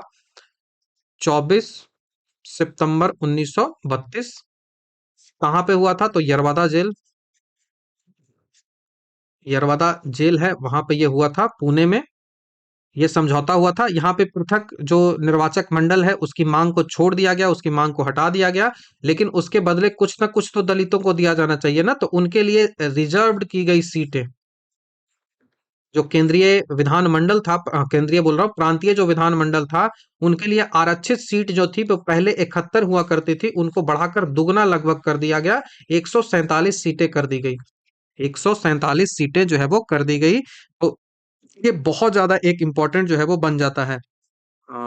ठीक है। जो कॉमनल अवार्ड जो है वो दिया गया था ना, 16 अगस्त 1932 को कॉमनल अवार्ड दिया गया था इसके द्वारा, रैमजे मैकडोनाल्ड के द्वारा। तो पुणे पैक्ट जो किसने, किसकी हेल्प से पुणे पैक्ट हुआ था, ये सवाल पूछा जाता है। तो नाम आपको सबका याद रखना पड़ेगा। हेल्प इसमें बात करें तो राजेंद्र प्रसाद, सी राजगोपालाचारी और मदन मोहन मालवीय। तो राजेंद्र प्रसाद, सी राजा गोपालाचारी, और तीसरा जो है वो मालवीय जी, मदन मोहन मालवीय जी। इन तीनों ने जो है वो प्रयास किया था कि यह समझौता ऐसा कुछ हो जाए, पूना पैक्ट। तो 71 सीटें थी, उनको बढ़ाकर 147 जो है वो कर दिया गया था। ठीक है। और प्रांतीय विधानमंडल में ये याद रखना है। बाकी बहुत चीजें हैं, जैसे ये गांधी जी ने हस्ताक्षर नहीं किया था, ये याद रखना है। मैंने ऑलरेडी बताया कि गांधी जी ने पूना पैक्ट में हस्ताक्षर नहीं किया था। शायद मैंने पिछले क्वेश्चन इरविन पैक्ट वाले में क्या बता दिया था, नहीं, वो पूना पैक्ट रखिएगा, इरविन पैक्ट नहीं, वो पूना पैक्ट है, उसमें हस्ताक्षर नहीं किया था गांधी जी ने। ये आपको ध्यान रखना है, इंपॉर्टेंट क्वेश्चन है। ठीक है। सवाल जो मैं बार बार बोल रहा था ना कि गांधी जी ने हस्ताक्षर नहीं किया, तो आखिर गांधी जी की तरफ से कौन, किसने साइन किया था? तो गांधी जी की ओर से मदन मोहन मालवीय ने साइन किया था। ठीक है, मदन मोहन मालवीय ने। और दलितों की ओर से किसने किया था? तो दलितों की ओर से साइन किया था वो अंबेडकर ने किया था। ठीक है। तो साइन की जब भी बात आए तो मदन मोहन मालवीय और अंबेडकर ने किया था, ऐसे सवाल जो है वो बीपीएससी में पूछे जाते हैं। ठीक है। और गांधी जी ने स्वयं हस्ताक्षर नहीं किया था। नेक्स्ट सवाल की ओर बढ़ते हैं। निम्नलिखित में से किसने सांप्रदायिक जो पंचांग है उसकी घोषणा की थी? तो Ramsay MacDonald. Option number C आपको आंसर याद रखना है, 16 अगस्त 1932 कॉमनल अवार्ड। 16 अगस्त 1932, 16 अगस्त 1932 कॉमनल अवार्ड आपको याद रखना होगा। और उद्देश्य इसका था कि भारत में फूट डालो और राज करो की नीति था। इसमें केवल मुस्लिम, सिख, ईसाई, इन सब के लिए बल्कि पहली बार जो है वो डिप्रेस्ड क्लास है उनके लिए भी सेपरेट जो इलेक्टोरेट है वो बनाया गया था। ठीक है। तो ये आपको ध्यान रखना है। बाकी इस बारे में मैंने ऑलरेडी सब कुछ डिस्कस कर रखा है, तो आई डोंट थिंक कि कुछ और बताने की आवश्यकता है। रिचर्ड एटली की बात करें तो भारत की आज़ादी के समय वो ब्रिटेन के पीएम थे। ठीक है, तो ये आपको ध्यान रखना है। नेक्स्ट सवाल की ओर बढ़ते हैं। Who was the proposer of quit India movement? Bharat छोड़ो आंदोलन के प्रस्तावक कौन थे? बहुत इंपॉर्टेंट सवाल है। तो इसके प्रस्ताव को जो है वो जवाहरलाल नेहरू ने बनाया था। ठीक है। प्रस्ताव जो है वो जवाहरलाल नेहरू 14 जुलाई 1942 को वर्धा में कांग्रेस की कार्य समिति की बैठक होती है, वहीं पे भारत छोड़ो आंदोलन है उसका जो है वो विचार लाया जाता है। और 8 अगस्त 1942 को बंबई का जो ग्वालियर टैंक है उस मैदान से अखिल भारतीय कांग्रेस कमेटी जो है वो बैठक होती है, और यहीं पे भारत छोड़ो आंदोलन का प्रस्ताव जो है वो जवाहरलाल नेहरू नेहरू के द्वारा लाया जाता है। और इस प्रस्ताव को जो है वो इस प्रस्ताव को समर्थन किसने किया था, तो इसका जो है समर्थन सेकेंडेंट इसका जो था वो पटेल थे, सरदार वल्लभ भाई पटेल। सरदार वल्लभ भाई पटेल इसके समर्थक इन्होंने किया था, और प्रस्ताव को जवाहरलाल नेहरू ने पेश किया था। मौलाना अबुल कलाम की आजाद की बात करें तो वो उस समय कांग्रेस के अध्यक्ष थे, ये आपको ध्यान रखना होगा। नेक्स्ट सवाल की ओर बढ़ते हैं। भारत छोड़ो आंदोलन 1942 के समय जेल से भागकर किसने भूमिगत आंदोलन जो है वो चलाया था, भूमिगत आंदोलन जो है वो जयप्रकाश नारायण ने चलाया था। ऑप्शन नंबर ए आपको ध्यान रखना है। जयप्रकाश नारायण को जो हजारीबाग सेंट्रल जेल है वहां पे बंद किया गया था ऑपरेशन पोलो की तरह। तो दिवाली की रात को, दिवाली जो दिन है वो भी पूछा गया है। दिवाली की रात 9 नवंबर 1942 को अपने साथियों के साथ वे भाग गए थे दीवार फांदकर जेल का, और उन्होंने जो नेपाल की जो तराई क्षेत्र है, शिवालिक का जो तराई का क्षेत्र है वहां पे गए थे। वहां पे आजाद दस्ता नामक जो एक छापामार दल है उसको उसने बनाया था, और वहां से भूमिगत जो ग्राउंड अंडरग्राउंड होकर जो रेडियो होता है और जो तोड़ फोड़ होता है उसके माध्यम से अपनी जो गतिविधियां हैं उनको इन्होंने स्टार्ट किया था। ठीक है। बाकी आप मुझे स्वर्ण क्रांति और सप्त क्रांति के बारे में बता सकते हो। सप्त क्रांति जो पूछा गया है बीपीएससी में, बीपीएससी बोल रहा हूँ, बीपीएससी नहीं, बिहार एसआई में ये जो सप्त क्रांति है वो पूछा गया है। ठीक है। बाकी अरुणब असफ अली खान जो है वो इन्होंने भी भारत आंदोलन की नायिका के रूप में इन्हें जाना जाता है, भूमिगत रेडियो और झंडा फहराने से रिलेट ये करती हैं। उषा मेहता जो है वो जो कांग्रेस का रेडियो है उसको चलाने के लिए इंपॉर्टेंट है, उषा मेहता, तो ये भी आपको ध्यान रखना है, उषा मेहता।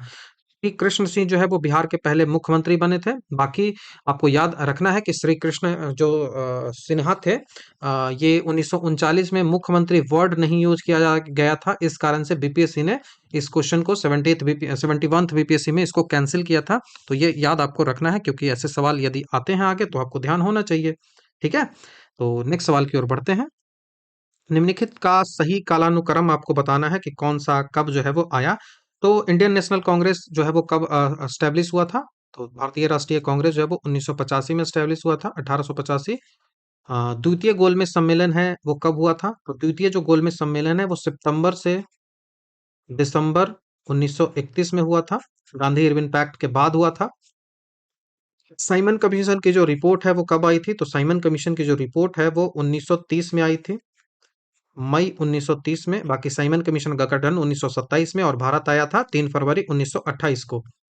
और कौन बचा, क्विट इंडिया मूवमेंट बचा, तो ये 1947 में, अगस्त 1947, 1947 बोल रहा हूँ, 42। तो ध्यान आपको रखना पड़ेगा। तो क्रम कौन सा बना, ऑप्शन नंबर बी का बना। ठीक है, ऑप्शन नंबर बी यहाँ से आंसर बनेगा।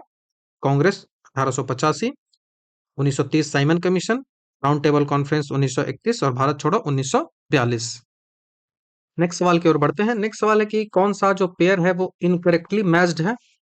इनकरेक्टली मैच्ड पेयर जो है वो आपसे पूछा जा रहा है। तो डायरेक्ट एक्शन डे, प्रत्यक्ष कार्रवाई जो दिवस है वो सबसे पहले आ रहा है, तो ये 16 अगस्त 1946 को मुस्लिम लीग है उसके द्वारा स्टार्ट किया गया था, तो ये तो 16 अगस्त है, तो राइट है, कोई समस्या नहीं है इसमें।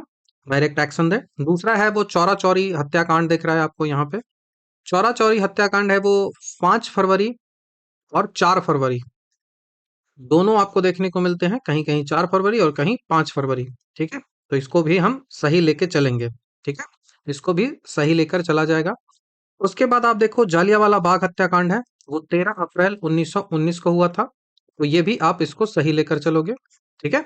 अब आप देखो यहाँ पे भारत छोड़ो आंदोलन को, भारत छोड़ो आंदोलन की घोषणा, ये किसकी बात हो रही है, ये घोषणा की बात हो रही है। और यहाँ डेट किसका दिया हुआ है, डेट हो रहा है, डेट दिया हुआ है लागू होने का, इम्प्लीमेंटेशन का डेट दिया हुआ है।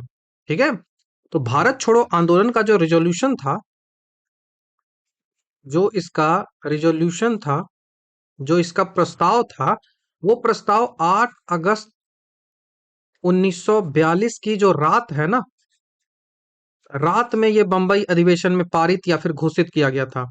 और बाद में 9 अगस्त 1942 से यह आंदोलन जो है वो चल चल उठा था, और उसी समय 9 अगस्त की सुबह में ही ऑपरेशन जीरो आवर के तहत गांधी जी और जो भी अन्य जो क्रांतिकारी थे उन सबको गिरफ्तार कर लिया गया था। तो घोषणा जब पूछे तो 8 अगस्त, और तो प्रस्ताव पारित करने की घोषणा और बाकी आंदोलन स्टार्ट करना पूछा जाए तो 9 अगस्त। तो इस कारण से ऑप्शन नंबर बी आपका आंसर हो जाएगा, ऑप्शन नंबर बी। तो ध्यान रखना है। नेक्स्ट सवाल की ओर हम बढ़ते हैं। नेक्स्ट सवाल पूछा जा रहा है कि भारत छोड़ो आंदोलन का प्रस्ताव जो है वो कांग्रेस की कार्यकारिणी समिति के द्वारा कब पारित किया गया था। ठीक है, पारित की बात हो रही है कि कब पारित किया गया था। तो ये जो है वो कांग्रेस की जो कार्यकारिणी समिति होती है, कांग्रेस की जो वर्किंग कमेटी होती है, कांग्रेस वर्किंग कमेटी, उसने इसको 14 अगस्त, 14 अगस्त नहीं, 14 जुलाई 1942 को पारित किया था। 14 जुलाई 1942 को इसको पारित किया था। ठीक है, कहाँ पे पारित हुआ था, तो ये वर्धा, महाराष्ट्र में वर्धा एक जगह है, वहीं पे ये पारित हुआ था। इसी बैठक में ऐतिहासिक जो भारतीय छोड़ो आंदोलन था, क्विट इंडिया रेजोल्यूशन था, वो पारित किया गया था, जिसे वर्धा प्रस्ताव के नाम से भी जाना जाता है। इसमें अंग्रेजों से तत्काल भारत छोड़ने की मांग की गई थी। बाद में इसी जो प्रस्ताव है इसको 8 अगस्त को, 8 अगस्त को इसको क्या बोलते हैं, इसको वर्धा प्रस्ताव बोलते हैं। वर्धा रेजोल्यूशन इसको कहा जाता है। कब पारित हुआ था, तो 14 जुलाई को, 14 जुलाई 1942 को यह रेजोल्यूशन हुआ था। और इस रेजोल्यूशन को एक्सेप्ट कब किया गया, अनुमोदन कब किया गया, लागू कब किया गया, तो ये 8 अगस्त को ये जो रेजोल्यूशन है वो लागू हो गया। आंदोलन किस दिन से स्टार्ट हुआ, तो 9 अगस्त से आंदोलन स्टार्ट हुआ। ठीक है, तो ये आपको ध्यान होना चाहिए। बाकी 6 अप्रैल आपको पता है दांडी मार्च से रिलेट करता है, ना कि 42। और 14 अगस्त को पाकिस्तान के स्वतंत्रता दिवस मनाया जाता है, 14 अगस्त 1947, ना कि 44। ठीक है, और 8 अगस्त 1942 को ग्वालियर टैंक जो है वहां पे भारत छोड़ो आंदोलन की घोषणा जो था वो किया गया था, या फिर अनुमोदन कह सकते हो वर्धा प्रस्ताव का, या फिर आप अगस्त प्रस्ताव, अगस्त क्रांति कह सकते हो, प्रस्ताव नहीं, अगस्त क्रांति।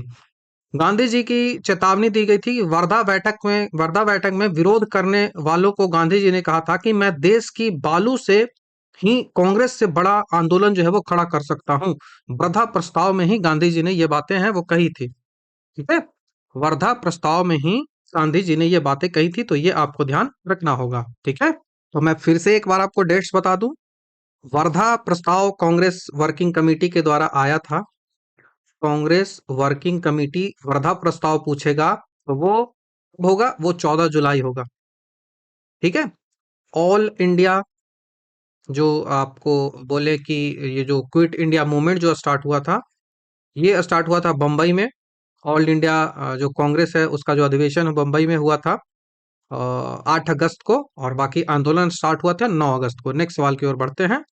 भारतीय स्वतंत्रता आंदोलन में 1942 में गांधी जी द्वारा कौन सा जो आंदोलन है वो स्टार्ट किया गया था, तो ये जो है वो भारत छोड़ो आंदोलन स्टार्ट हुआ था। ऑप्शन नंबर बी आपको याद रखना है, भारत छोड़ो आंदोलन। मार्च 1942 में जो क्रिप्स प्रस्ताव आया था, तो उस क्रिप्स प्रस्ताव की विफलता और द्वितीय विश्व युद्ध में जापान का बढ़ता खतरा हो रहा था, इस कारण से ही जो गांधी जी ने अंग्रेजों के खिलाफ अंतिम और निर्णायक जो संघर्ष है वो छेड़ने का फैसला किया है। यह जो ये जो आंदोलन था वो लीडरलेस मूवमेंट था। इसमें कोई भी लीडर जो है वो नेतृत्व नहीं कर रहा था, इसमें पूरी की पूरी भारत की जो जनता थी वो लीड कर रही थी। क्यों, क्योंकि 9 अगस्त को ही ऑपरेशन जीरो आवर के तहत जितने भी नेता थे सबको गिरफ्तार कर लिया था। तो इसका नेतृत्व जनता ने खुद किया है, दैट्स वाई ये बहुत इंपॉर्टेंट एक आंदोलन हो जाता है। ठीक है, अगस्त क्रांति इसको क्यों बोलते हैं, चूंकि ये अगस्त में स्टार्ट हुआ था, इसी कारण से इसको अगस्त क्रांति जो है वो कहा जाता है। और इस आंदोलन में जो कई सारे जो पैरेलल गवर्नमेंट है वो बनी थी। पैरेलल गवर्नमेंट, पैरेलल को मैं इस तरह से दिखा रहा हूँ। ठीक है, पैरेलल गवर्नमेंट कई जगह बनी थी, तो एक एक करके उसको देख लेते हैं। ठीक है, पहली जो जातीय सरकार बनी थी वो बलिया का बना था। बलिया, बलिया में कौन था, तो बलिया में चीतू पांडे के द्वारा बना था। चीतू पांडे। ठीक है, चीतू पांडे बलिया का जो है वो पैरेलल गवर्नमेंट। ये जो गवर्नमेंट था चीतू पांडे वाला, ये लॉन्गेस्ट टाइम तक चला था। ये अस्थाई सरकार ही थी, लेकिन लॉन्गेस्ट टाइम तक चलने वाला ये अस्थाई सरकार था। ध्यान रखना है। ठीक है, नहीं, ये लॉन्गेस्ट नहीं है, मैं बताऊंगा लॉन्गेस्ट के बारे में, कंफ्यूज हो रहा था। तो बलिया चीतू पांडे याद रखना है। ठीक है, बलुआ बलिया जो है वो चीतू पांडे याद रखना है समानांतर सरकार में। दूसरा मैं बता रहा हूँ सतारा। सतारा की जो सरकार थी, वो वाईबी चौहान और नाना पाटिल के द्वारा बनाया गया था। वाईबी चौहान एंड नाना पाटिल, यही जो है ये लॉन्गेस्ट टाइम तक जो सरकार है, पैरेलल गवर्नमेंट है, वो चलाया था 1943 से लेकर 1945 तक। 1943 से लेकर 1945 तक ये गवर्नमेंट है वो चला था। ठीक है, तो ये आपको ध्यान रखना है, सबसे लॉन्गेस्ट टाइम तक चला था। तीसरा जो आपको याद रखना है वो याद रखना है बंगाल का मेदिनीपुर। बंगाल का मेदिनीपुर है। इस मेदिनीपुर में एक सरकार बनी थी जिस सरकार को तामलुक राष्ट्रीय सरकार बोलते थे। तो तामलुक आप याद रख लो, तामलुक राष्ट्रीय सरकार इसको बोलते थे। यह जो सरकार थी वो 1942 से 44 तक रहा था, और ये जो है वो इसने एक अलग जो है वो एक अलग संगठन बनाया था। ये संगठन था सशस्त्र विद्युत वाहिनी। आर्म्ड, सशस्त्र मतलब आर्म्ड होता है, तो सशस्त्र विद्युत वाहिनी इसने बनाया था। विद्युत वाहिनी, तो ये पूछा जाता है एग्जामिनेशन में, याद आपको रखना पड़ेगा। इसका गठन इसने किया था तामलुक वाली सरकार ने 1942 से 44 तक। इस तामलुक वाली जो सरकार है इसको जातीय सरकार भी कहते हैं। इसको जातीय सरकार भी कहा जाता है। ठीक है, तो ये तीन हो गया। चौथा नंबर आपको याद रखना है, चौथा नंबर का जो सरकार था वो उड़ीसा के तलचर में था। तलचर कोयला के लिए इंपॉर्टेंट है, ये कहाँ था, तो ये उड़ीसा में था। तो ये पूरा जो सरकारें हैं ये आपको ध्यान रखना होगा। ठीक है, नेक्स्ट जो सवाल है उसकी ओर बढ़ते हैं। कौन सा आंदोलन था जिसमें करो या मरो का नारा दिया गया था? तो बहुत आसान है, लेकिन हमें जो एक्सप्लेनेशन है उन सब पे थोड़ा सा ध्यान देना है। तो क्विट इंडिया मूवमेंट है। इस क्विट इंडिया मूवमेंट का प्रस्ताव जो है, ये प्रस्ताव जो है वो पहली बार कहाँ तैयार किया गया था? तो ये 14 जुलाई 1942 को वर्धा जो था वहां पे वर्धा प्रस्ताव के नाम से तैयार किया गया था। और वहां पे जो कांग्रेस कमेटी के अध्यक्ष थे वो अबुल कलाम आजाद थे। यहाँ पे डाउट ही नहीं करना, 40 से जो है वो आगे वही रहे थे 42 से, तो ध्यान रखना है अबुल कलाम आजाद। और वर्धा प्रस्ताव वाला कांग्रेस की कार्यकारिणी समिति की बैठक वाला। बाकी इस प्रस्ताव को किसने फ्रेम किया था, ड्राफ्ट करने की बात आए, तैयार इस प्रस्ताव को कितने किया था? तो ये अबुल कलाम आजाद ने ही किया था। इस प्रस्ताव को पहला तो ये फ्रेम हो गया, तैयार करना हो गया, तैयार करना हो गया अबुल कलाम आजाद। इसको नेहरू ने पुष्टि किया था। इसको तैयार तो हो ही गया, नेहरू ने इसको क्या किया था, प्रस- प्रस्तुत किया था। इंट्रोड्यूस किसने किया था? तो जवाहरलाल नेहरू ने। और इसको जो है वो समर्थन किसने किया था? तो समर्थन किया था सरदार वल्लभ भाई पटेल ने। ठीक है, ये आपको याद रखना है। और बात करें, आपसे सवाल पूछा जाएगा कि ये जो आंदोलन चल रहा था, तो उस आंदोलन के समय ब्रिटेन का जो इंग्लैंड था उसका प्रधान सचिव, प्रधान सेनापति कौन था? चीफ कमांडर कौन था? प्रधान सेनापति मतलब चीफ कमांडर जो है वो कौन था? तो चीफ कमांडर जो था वो बेवल था, लॉर्ड बेवल। लॉर्ड बेवल था, याद रखना है। अब जब क्रांतिकारियों को ऑपरेशन पोलो जीरो आवर के तहत, पोलो बोल रहा हूँ, ऑपरेशन जीरो आवर से गिरफ्तार किया था, तो उनको कहाँ कहाँ रखा था? ठीक है, तो जो है नेहरू को अल्मोड़ा जेल में रखा था। राजेंद्र प्रसाद को बांकीपुर जेल पटना है वहां पे रखा गया था। और जयप्रकाश नारायण को सेंट्रल जेल जो हजारीबाग है वहां पे रखा गया था। और वहां से वो दिवाली के दिन भाग भी गए थे, तो ये आपको पता होना चाहिए। बाकी जैसे जैसे चीजें जो है वो आती रहेंगी, हम उनको जो है वो डिटेल से डिस्कस करते रहेंगे। इस समय लुई फिशर नाम का एक अमेरिकी पत्रकार था जो गांधी जी के साथ था, और गांधी जी की जीवनी भी इसने लिखी है, तो ये आपको ध्यान रखना होगा। बाकी आंदोलन जो है उसमें आम जनता की भागीदारी बहुत ज्यादा थी। और औंध जो रियासत था, औंध ठीक है, आप याद रखना है औंध। औंध जो रियासत था, उस रियासत का संविधान है वो किसने लिखा था? तो इसका कॉन्स्टिट्यूशन जो है वो गांधी ने लिखा था। गांधी ने लिखा था। ये सवाल जो है वो एग्जामिनेशन में आता है, तो ये आपको ध्यान रखना चाहिए। गांधी जी को जो राष्ट्रपिता का उपाधि मिला हुआ है गांधी को, वो भारत सरकार नहीं देती है। वो भारत सरकार के द्वारा नहीं दिया गया है, वो केवल और केवल ऐसे ही चलता आ रहा है। राष्ट्रपिता कोई भारत का राष्ट्रपिता नहीं है, ये आपको ध्यान रखना है। सीपीआई बात करें और यूनियनिस्ट पार्टी ऑफ पंजाब की बात करें, या फिर हिंदू सभा की बात करें, मुस्लिम लीग की बात करें, तो इन्होंने इस जो आंदोलन है उसको समर्थन नहीं दिया था। तो ये आपको ध्यान रखना होगा। ठीक है, नेक्स्ट सवाल की ओर बढ़ते हैं। नेक्स्ट सवाल है कि 1946 में जो शाही नौसेना विद्रोह है उसका नेतृत्व किसने किया था? शाही नौसेना विद्रोह जो है वो हुआ था, उस बारे में सवाल जो है वो पूछा जा रहा है।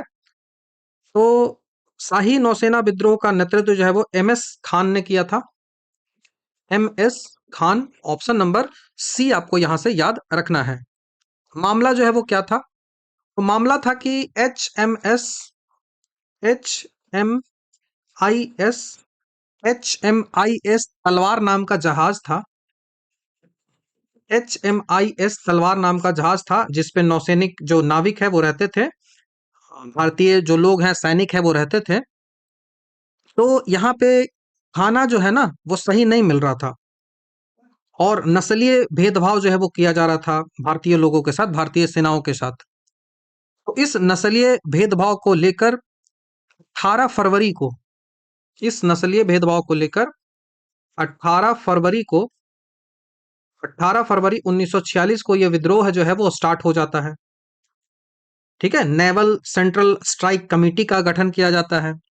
ये विद्रोह स्टार्ट होता है कराची, बंबई, इन सब के जो नाविक हैं उनका सहयोग भी इसको मिला था। बंबई में हड़ताल किया गया था मजदूरों के द्वारा इसको लेकर। ठीक है, और जो ये विद्रोह स्टार्ट हुआ, तो इस विद्रोह के बाद ना लगभग 1100 नाविक जो थे उन पर नस्लीय भेदभाव, जो खराब खाना है, उन सब को लेकर जो है वो मुकदमा चलने लगा उन पर कि नस्लीय भेदभाव जो है वो आप विरोध क्यों कर रहे हो ना, ये विरोध आप क्यों कर रहे हो? तो जो AHF था उसके सिपाहियों को रिहा करना था। आजाद हिंद फौज के जो सिपाही इसमें थे, उनको रिहा करना था। बीसी दास को रिहा करना था। 1100 नाविकों में वो सब शामिल थे। जो जहाज पे भारतीय 1100 शामिल थे, उन सब में ये भी शामिल थे। तो इनको ही इस विद्रोह के बाद जो है वो विद्रोह हुआ, तो उन सबको जेल में रख दिया गया था। तो उन्हीं सबको रिहा करना था। तो उसके लिए आंदोलन जो चला, बंबई में हड़ताल हुई। मजदूर मिल जो है मजदूर जो मिल वाले होते थे उन्होंने हड़ताल किया। मुस्लिम लीग हो, चाहे फिर कम्युनिस्ट पार्टी हो, चाहे फिर कांग्रेस हो, तीनों ने पूरी जोर शोर से जो इस विद्रोह का जो है वो समर्थन किया था।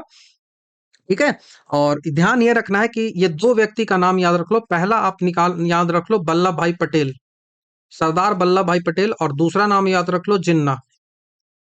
दूसरा नाम याद रखो जिन्ना। ये दो व्यक्ति ऐसे थे जिन्होंने कहा था सैनिकों को कि सैनिकों को आत्मसमर्पण कर देना चाहिए, विद्रोह नहीं करना चाहिए।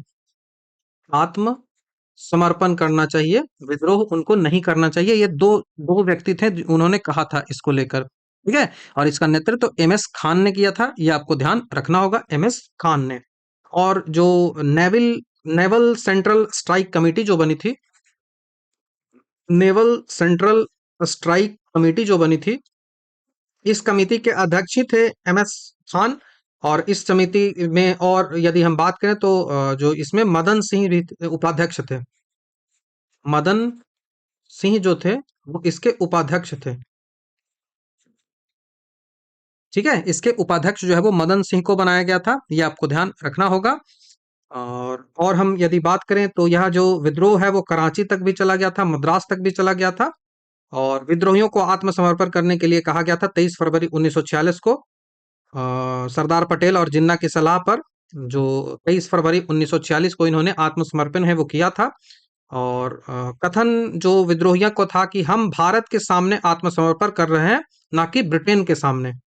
ये उनका कथन था। तो आप समझ सकते हो कितने जो उत्साही लोग थे। बाकी और हम बात करें अरुणा असफ अली खान की, तो 1942 में भारत छोड़ो आंदोलन की ये जुड़ी हुई है उनसे। उसके बाद बीसी दास की बात करें तो बीसी दत्त की जो बात करें तो वो एक नाविक थे जिन्होंने HMIC तलवार की जो तलवार जो जहाज है उसकी दीवारों पर भारत छोड़ो लिखा था, जिसके कारण उन्हें गिरफ्तार कर लिया गया था और विद्रोह भड़का बहुत तेजी। लेकिन समिति का नेतृत्व जो है वो MS खान ने किया था। तो बीसी दत्त को भी आपको याद रखना है। दत्त या फिर दास बोल लो तो दत्त ही ज्यादा कहना अच्छा होगा। तो ये आपको ध्यान रखना है। इस बारे में जो भी डिटेल्स था वो मैंने आपको बता दिया है। नेक्स्ट सवाल की ओर बढ़ते हैं। सुभाष चंद्र बोस जो है उन्होंने फॉरवर्ड ब्लॉक जो है उसको कब बनाया था? तो 39 में बनाया था। ऑप्शन नंबर सी यहाँ से आंसर बनेगा। त्रिपुरी संकट जो है वो 39 में आया था। तो था क्या? तो त्रिपुरी जो है ना, त्रिपुरी जो अधिवेशन है उस कांग्रेस का अधिवेशन में सुभाष चंद्र बोस जो है उसने गांधी को समर्थित जो उम्मीदवार पटाभी सीतारमैया जो है उनको हराकर कांग्रेस के अध्यक्ष वो बन गए थे। ठीक है, 1939 में। तो यही त्रिपुरी संकट कहा जाता है। और जो गांधी चाहते थे ना कि पटाभी सीतारमैया अध्यक्ष बने, उनकी जो भावना है उसको ठेस लगा। यहाँ से उनकी जो भावना है उसको ठेस लगा।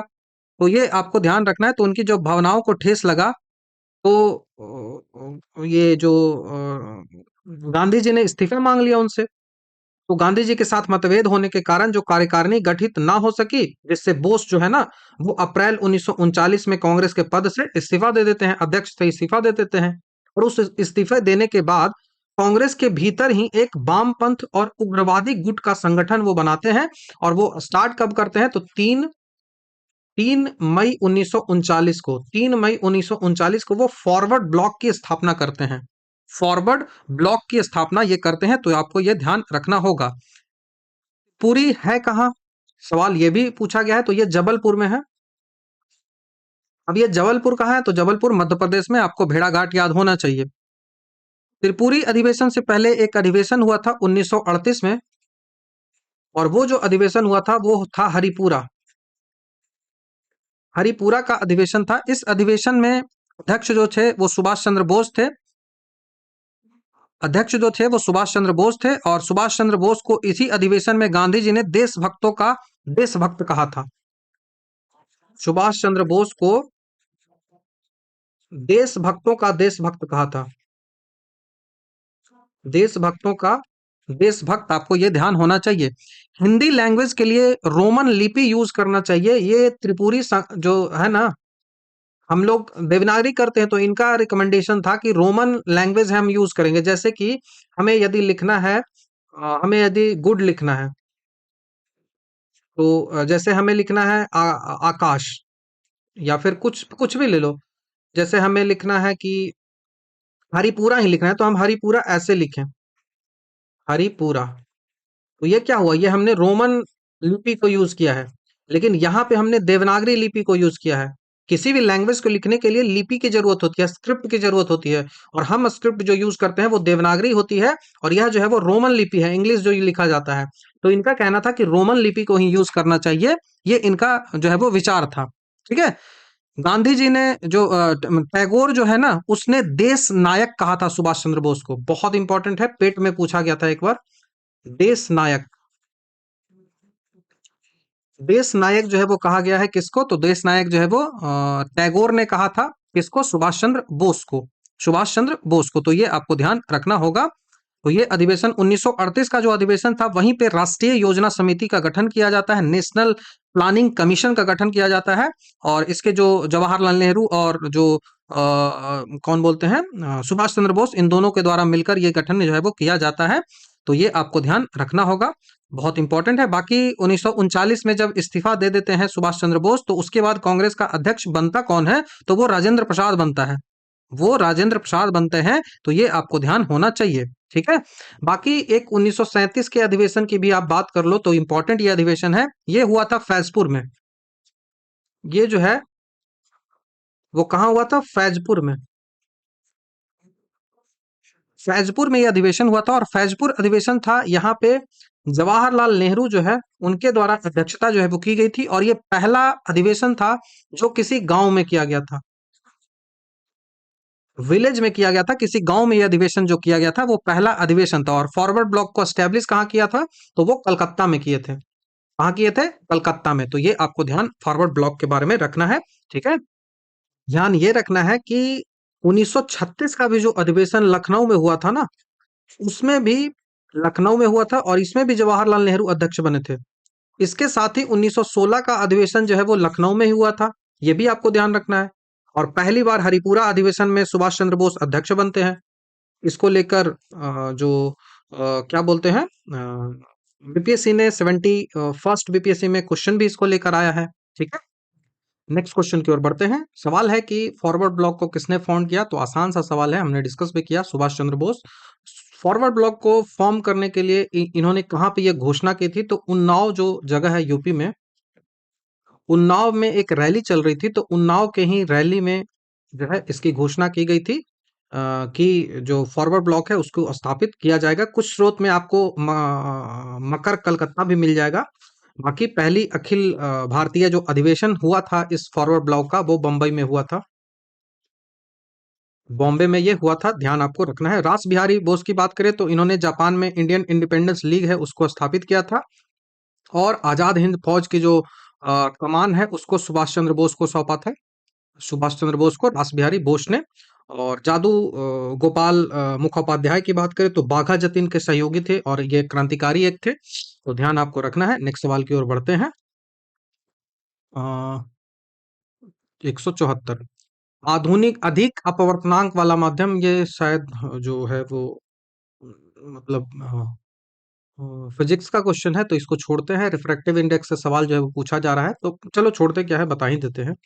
Medium with higher refractive index है, उसमें क्या होता है, ये सवाल पूछा जा रहा है। तो रिफ्रैक्टिव इंडेक्स आखिर होता क्या है?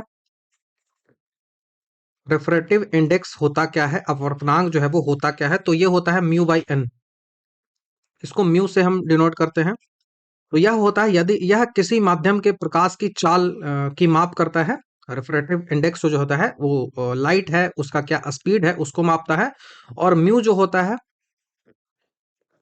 इसको हम डिनोट करते हैं सी बाई वी से, जहां सी जो होता है वो स्पीड ऑफ लाइट होता है इन वैक्यूम, निर्वात में प्रकाश की चाल, और वी जो होता है वो माध्यम में चाल, माध्यम में क्या चाल है प्रकाश की उसको दिखाता है। तो यदि हम रिलेशन की बात करें तो जिस माध्यम का अपवर्तनांक जो है वो जितना ज्यादा होगा, अपवर्तनांक जितना ज्यादा होगा, उसमें जो स्पीड ऑफ लाइट होगी, लाइट की जो स्पीड होगी वो उतनी ही कम होगी। तो इनवर्सली प्रोपोर्शनल दोनों चलता है, ये आपको ध्यान रखना होगा। तो सवाल अब देखिए समझ में आ जाएगा। तो it is optically denser then the other medium. ठीक है, तो यही आंसर होगा, ये ऑप्शन नंबर ए हमारा। यह दूसरे जो माध्यम की अपेक्षा कम डेंस होता है। अभी तो स्पीड जो स्पीड ऑफ लाइट है वो कम हो जा रही है ना, तो अधिक अपवर्तनांक जैसे ही होगा तो इनवर्सली प्रोपोर्शनल है, और स्पीड कम हो रही है तो मतलब डेंस कम है। ठीक है, डेंस कम है। ऑप्टिकल डेंसिटी की थोड़ा बात कर लेते हैं। तो ऑप्टिकल डेंसिटी का मतलब होता है कि जिस माध्यम में प्रकाश की चाल कम होती है, यानी कि वहां का जो रिफ्रैक्टिव इंडेक्स है वो ज्यादा होता है, और जो ऑप्टिकल डेंसर जो डेंस जो होती है वो कम होती है, तो ये डेंसिटी भी कम हो रही है। ऑप्टिकल डेंसिटी की बात कर रहा हूँ, वो कम हो रही है, तभी ये कम है, और ये जो अपवर्तनांक है वो ज्यादा है। बस इतना याद रख लो। रेयरर जो मीडियम होता है जिसका अपवर्तनांक जो है वो कम होता है, रेयरर मीडियम है वो अपवर्तनांक उसका कम होगा, रेफ्रेक्टिव इंडेक्स कम होगा। बाकी द्रव्यमान घनत्व की बात करें तो प्रकाशीय घनत्व और जो मास डेंसिटी है वो अलग अलग चीजें होती हैं। जैसे तारपीन का तेल जो है ना वो पानी से हल्का है, क्यों? क्योंकि ये कम द्रव्यमान घनत्व इसका होता है, लेकिन प्रकाशीय रूप से ये सघन हो जाता है। यदि ऑप्टिकली वे में चलेंगे तो ये डेंस हो जाता है, लेकिन तारपीन का तेल जो है वो पानी से हल्का है, तो वो द्रव्यमान घनत्व हो गया। लेकिन ऑप्टिकल वे में लेके चलेंगे तो वो ऑप्टिकली रूप से डेंस होता है, सघन होता है, डेंसर होता है। ठीक है, तो ये आपको ध्यान रखना है। सबसे ज्यादा डेंसर में सवाल यदि कोई पूछा जाता है तो हीरे का पूछा जाता है, हीरे का 2.42 होता है, याद रखना है। ये बहुत सघन और बहुत ज्यादा चमकदार होता है, ये चमकता टोटल इंटरनल रिफ्लेक्शन के कारण होता है। ठीक है, वायु जो है वो एक रेयर मीडियम होता है जिसका अपवर्तनांक लगभग 1 के आसपास होता है, 0.0003, तो बहुत ज्यादा रेयर मीडियम ये होता है, तो ये ध्यान आपको रखना है। बाकी रिलेशनशिप मैंने बता दिया है। सवाल है कि भारत की स्वतंत्रता के लिए आजाद हिंद फौज की संकल्पना मूलतः किसकी थी? बहुत ज्यादा पूछा जाता है, तो रास बिहारी बोस, विकल्प के आधार पर चलेंगे। ठीक है, रास बिहारी बोस।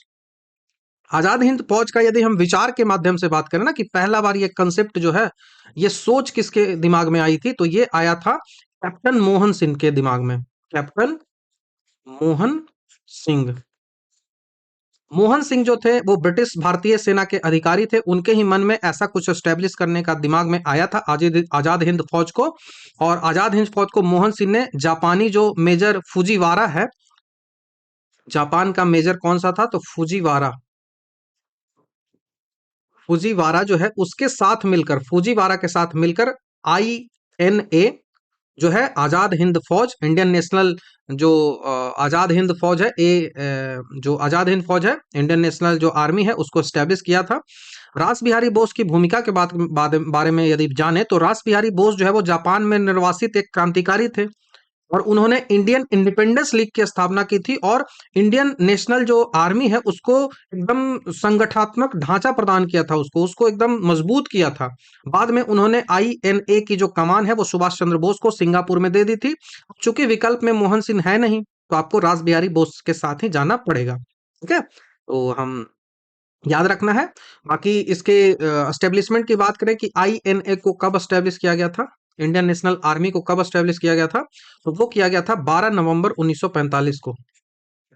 12 नवंबर 1945 को एस्टेब्लिश किया गया था। लाल किला मुकदमा जो है वो INA के जो अधिकारी थे, INA के जो लोग थे, उन्हीं पर ये चला था लाल किला मुकदमा। तीन व्यक्ति हैं उन पर चला था। पहला जो थे वो शाहनवाज थे, शाहनवाज थे। दूसरा जो था वो सहगल था, सहगल। और तीसरा जो था वो ढिंगला था, ढिल्लो। तो ये तीनों पर चला था ये मुकदमा, 1945 में ये मुकदमा चला था। इसके बारे में हम आगे बात भी करेंगे। ठीक है, तो नेक्स्ट सवाल की ओर बढ़ते हैं। नेक्स्ट सवाल है कि दिल्ली चलो का नारा किसने दिया था, तो सुभाष चंद्र बोस ने दिया था। ऑप्शन नंबर ए आपको ध्यान रखना है। सुभाष चंद्र बोस, जिनको नेताजी के नाम से भी जाना जाता है, इनका जन्म कटक में हुआ था, ना कि पश्चिम बंगाल में, याद रखना है। और कटक उड़ीसा में है। 1943 में सिंगापुर में आजाद हिंद फौज INA की कमान उन्होंने संभाला था, और उसके बाद सैनिकों को प्रेरित करने के लिए उन्होंने नारा दिया था। और उनका लक्ष्य जो था कि बर्मा के रास्ते, जो म्यांमार है उसके रास्ते भारत में प्रवेश करना है, और दिल्ली के लाल किला पर तिरंगा फिर से फहराना है। और उन्होंने यहीं पे नारा दिया था कि तुम मुझे खून दो, मैं तुम्हें आजादी दूंगा, जय हिंद। ठीक है, तो ये आपको इस बारे में याद रखना है। सिंगापुर में कहाँ पे उनको मिला था ये, तो टाउन हॉल जो है ना, वहां पे जो है वो इसको एस्टेब्लिश किया गया था। गांधी जी ने करो या मरो का नारा दिया है, और भारत छोड़ो का नारा दिया है। जवाहरलाल नेहरू ने आराम हराम है, पूर्ण स्वराज, इन सब के बारे में जो है वो जवाहरलाल नेहरू ने कहा था। तो अभी के लिए इतना याद रखो, नेक्स्ट सवाल की ओर बढ़ते हैं। नौसेना विद्रोह का नेतृत्व जो है वो किसने किया था, तो MS खान, ऑलरेडी हमने डिस्कस कर रखा है। ठीक है, MS खान ने किया था। नौसेना विद्रोह का विद्रोह MS खान ने किया था। Central naval central strike committee बनाई गई थी, और उसको जो है वो एक सिग्नल मैन थे MS खान, उन्होंने ही किया था। बाकी उपाध्यक्ष मदन सिंह को बनाया गया था, जो कि पेटी के ऑफिसर थे।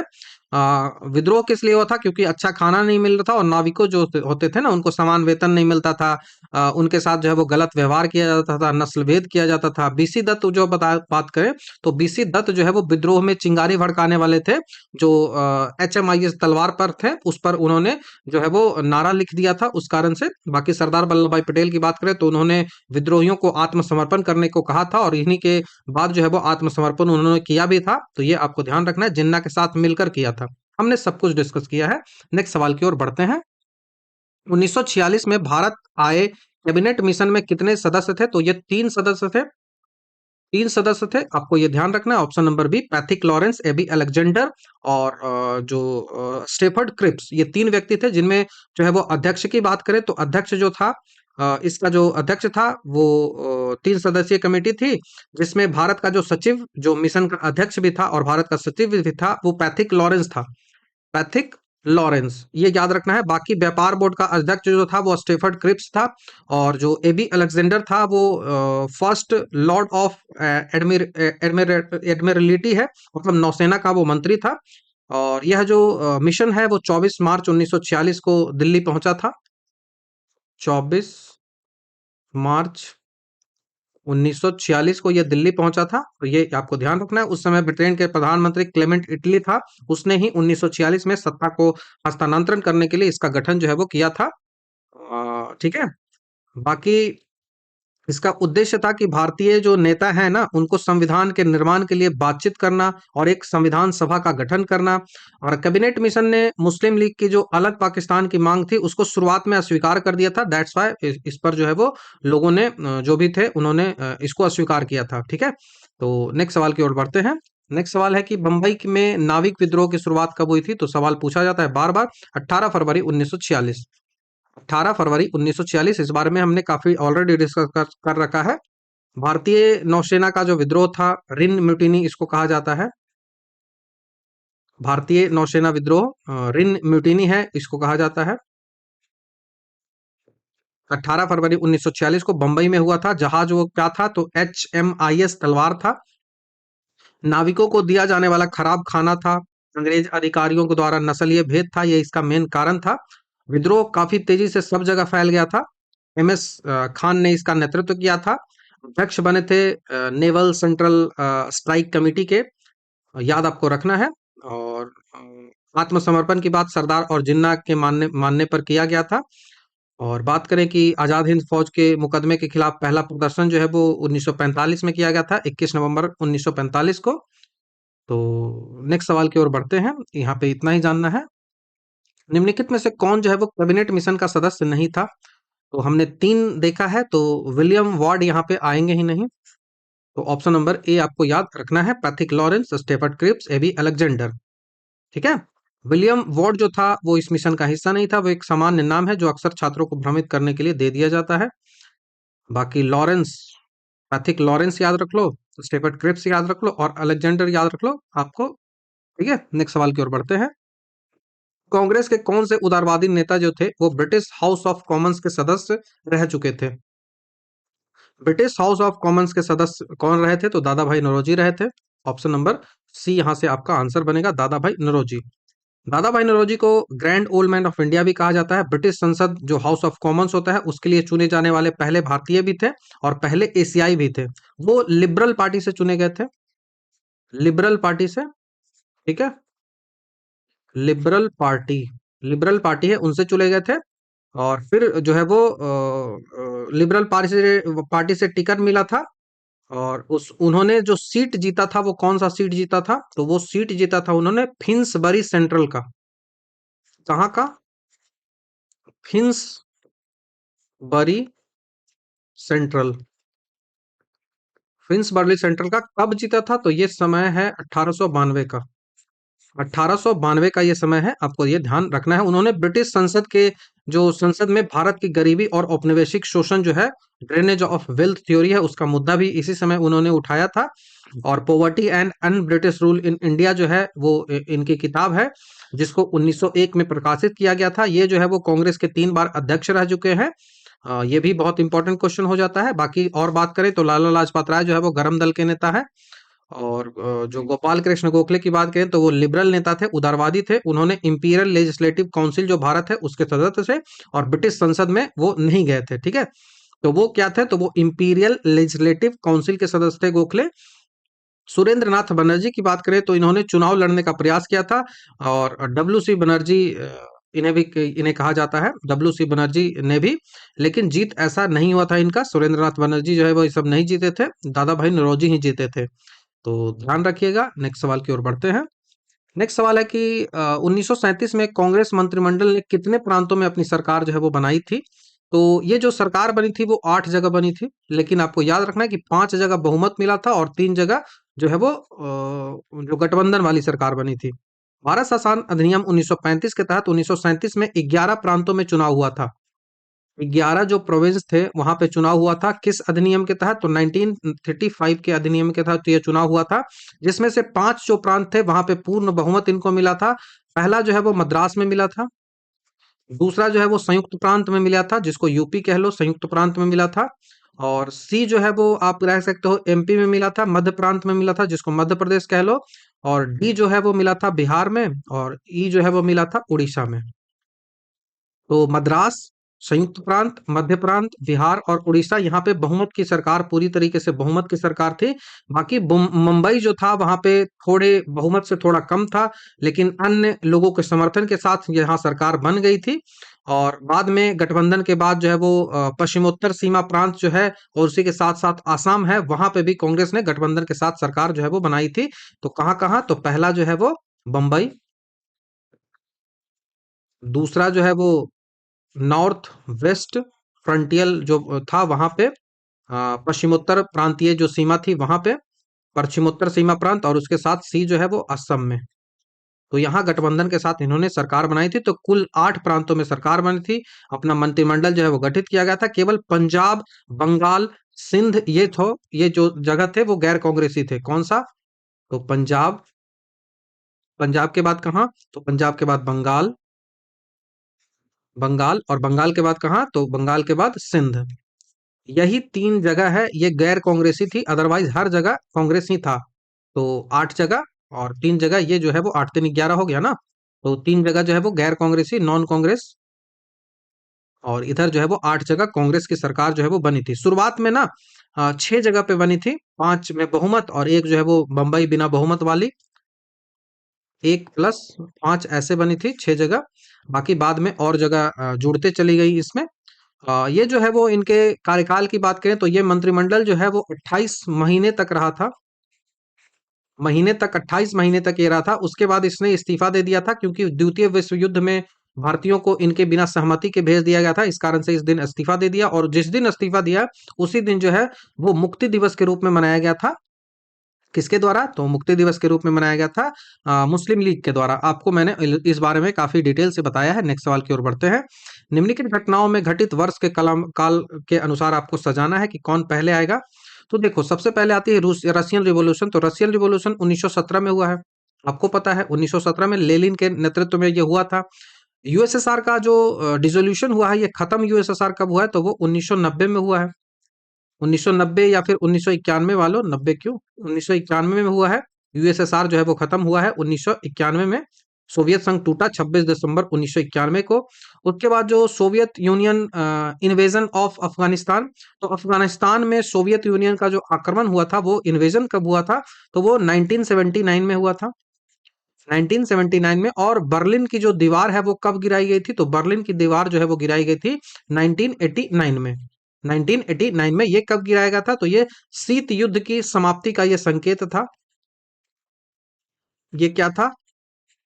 तो शीत युद्ध जो हुआ था, कोल्ड वार जिसको बोलते हैं, शीत युद्ध के समाप्ति का, समाप्ति की जगह इंड लिख लो, ज्यादा अच्छा है। इंड जो है वो समाप्ति क्या, जो है वो ये संकेत था कि शीत युद्ध जो है वो समाप्त हो चुका है। तो ये आपको ध्यान रखना है।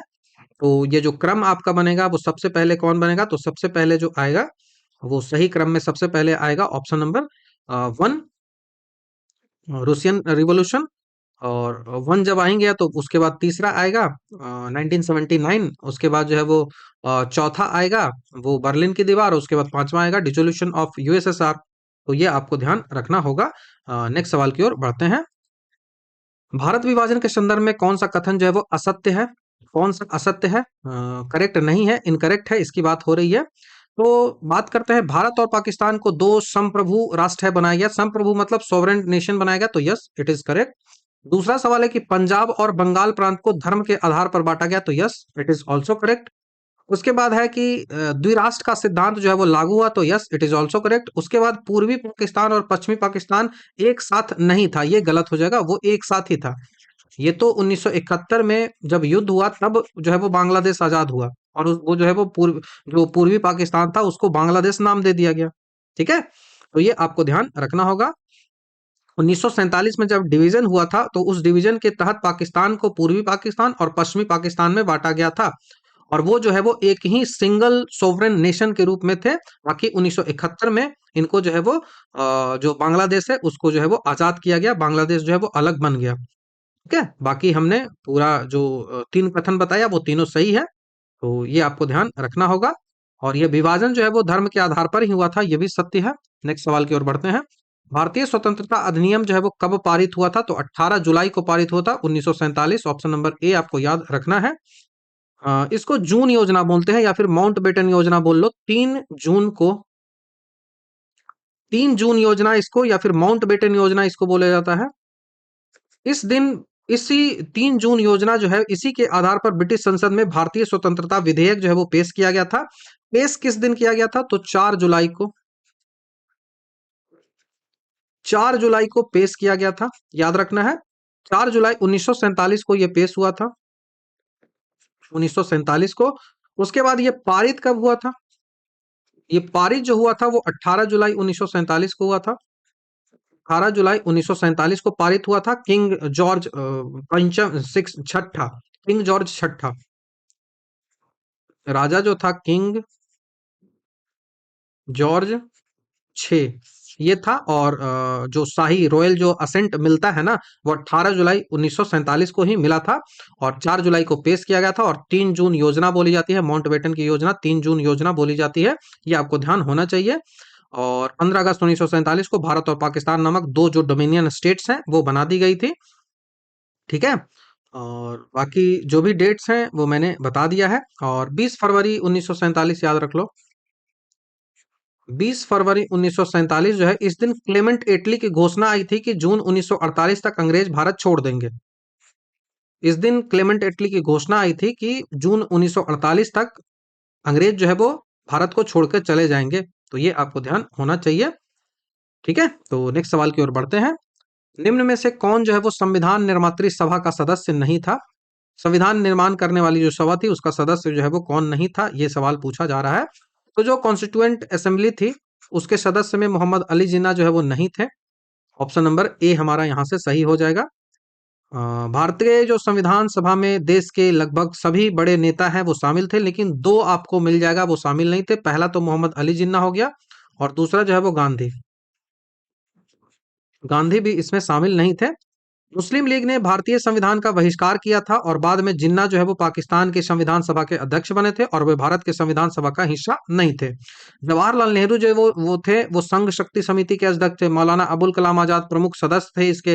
वल्लभ भाई पटेल प्रांतीय विधान समिति के अध्यक्ष थे। जयप्रकाश नारायण और तेज बहादुर सप्रू ने भी संविधान सभा की जो सदस्यता है वो स्वीकार नहीं की थी, क्योंकि वो स्वास्थ्य कारण था उनका, स्वास्थ्य कारणों से, या फिर उनका सैद्धांतिक था उस कारणों से। तो जयप्रकाश नारायण और तेज बहादुर सप्रू, जयप्रकाश नारायण एंड सप्रू, तेज बहादुर सप्रू है उन्होंने, तो ये आपको ध्यान रखना होगा। नेक्स्ट सवाल की ओर बढ़ते हैं। संविधान सभा का प्रथम अधिवेशन जो है वो किसकी अध्यक्षता में समाप्त हुआ था, संपन्न हुआ था? तो सच्चिदानंद सिन्हा अस्थायी अध्यक्ष थे। बाकी बाद में जो है वो अस्थायी अध्यक्ष डॉक्टर राजेंद्र प्रसाद को चुना गया था। संविधान सभा की पहली बैठक जो है वो 9 दिसंबर 1946 को हुआ था। और इस दिन जो है वो फ्रांस की तर्ज पर सभा के सबसे जो वरिष्ठतम सदस्य थे सच्चिदानंद सिन्हा, उनको बैठक की अस्थायी, जिसको प्रोटेम स्पीकर आप अभी कहते हो, वो चुन लिया गया था। बाकी 11 दिसंबर 1946 को दूसरी बैठक हुई, और इस दूसरी बैठक में राजेंद्र प्रसाद को अस्थाई जो सदस्य जो अध्यक्ष है वो चुन लिया गया था। बाकी एच सी मुखर्जी हैं, एच सी मुखर्जी जो हैं, और जो वीटी कृष्णमाचारी हैं, ये इसके उपाध्यक्ष बने थे। वीटी कृष्णमाचारी इसके उपाध्यक्ष बने थे। संवैधानिक सलाहकार जो है वो बी एन रॉथ थे। और जवाहरलाल नेहरू की बात करें तो इन्होंने 13 दिसंबर को उद्देश्य प्रस्ताव है वो पेश किया था। 13 दिसंबर को डॉक्टर राजेंद्र प्रसाद अस्थायी अध्यक्ष बने थे, ये आपको ध्यान रखना है। तो नेक्स्ट सवाल की ओर हम बढ़ते हैं। नेक्स्ट सवाल है कि संविधान सभा में उद्देश्य प्रस्ताव प्रस्तुत किया गया था, तो हमने ऑलरेडी अभी बताया ना 13 दिसंबर 1946 को, किसके द्वारा? तो नेहरू के द्वारा। ऑब्जेक्टिव रेजोल्यूशन इसको बोलते हैं। यह प्रस्ताव हमारे संविधान की नींव थी, और इसमें संविधान की जो संरचना के मूल ढांचा और दर्शन है, जो फिलोसफी है, वो निर्धारित करता है। और इसको स्वीकृति कब किया गया था, इसको एक्सेप्ट कब किया गया था? तो 22 जनवरी 1947 को इसको एक्सेप्ट कर लिया गया था, और इसी से प्रस्तावना का फॉर्मेशन जो है वो हुआ है। हमारी जो प्रस्तावना है वो यही है। ठीक है, उद्देश्य प्रस्ताव ही आगे चलकर भारतीय संविधान में प्रस्तावना जो है वो बना था, तो ध्यान आपको रखना है। बाकी 9 दिसंबर को पहली बैठक हुई थी। 26 जनवरी 1947 को कोई विशेष सैद्धांतिक घटना ऐसी नहीं हुई है। ठीक है, तो नेक्स्ट सवाल की ओर हम बढ़ते हैं। नेक्स्ट सवाल है कि संविधान निर्मात्री हेतु संविधान सभा के सदस्यों द्वारा हस्ताक्षर जो है वो कब किया गया था? तो बहुत इंपॉर्टेंट क्वेश्चन है। 1949 में किया गया था। तो यहाँ पे अंगीकार शब्द आपको देखने को मिलेगा, एडॉप्शन देखने को मिलेगा। अंगीकार किया गया था हस्ताक्षर को।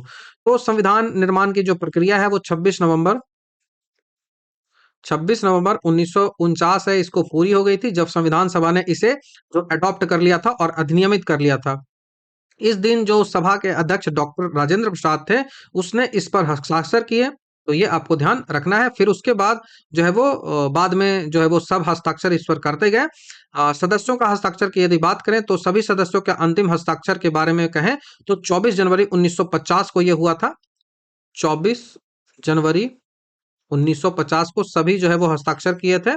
और हम बात करें तो इस पर 284 जो मेंबर्स हैं, सदस्य हैं, उन्होंने संविधान की मूल प्रति पर हस्ताक्षर किया है।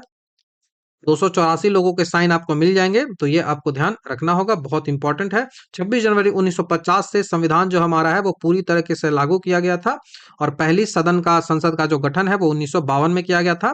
2 साल 11 माह 18 दिन इसको लगा था। संविधान की 3 प्रतियां हैं वो बनी हुई है। भारतीय संविधान की 3 प्रतियां हैं। 2 प्रतियां जो मिलती है, 2 कॉपी जो मिलती है वो अंग्रेजी में है और एक जो प्रति इसकी है, एक जो प्रति है ओरिजिनल की बात करूं तो वो हिंदी में है, वो हिंदी में है। तो ये आपको ध्यान रखना होगा। नेक्स्ट सवाल की ओर बढ़ते हैं।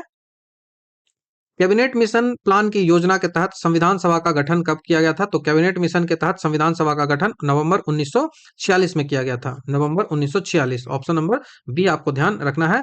भारत की संवैधानिक सभा का गठन कैबिनेट मिशन योजना 1946 के प्रस्तावों के आधार पर किया गया था।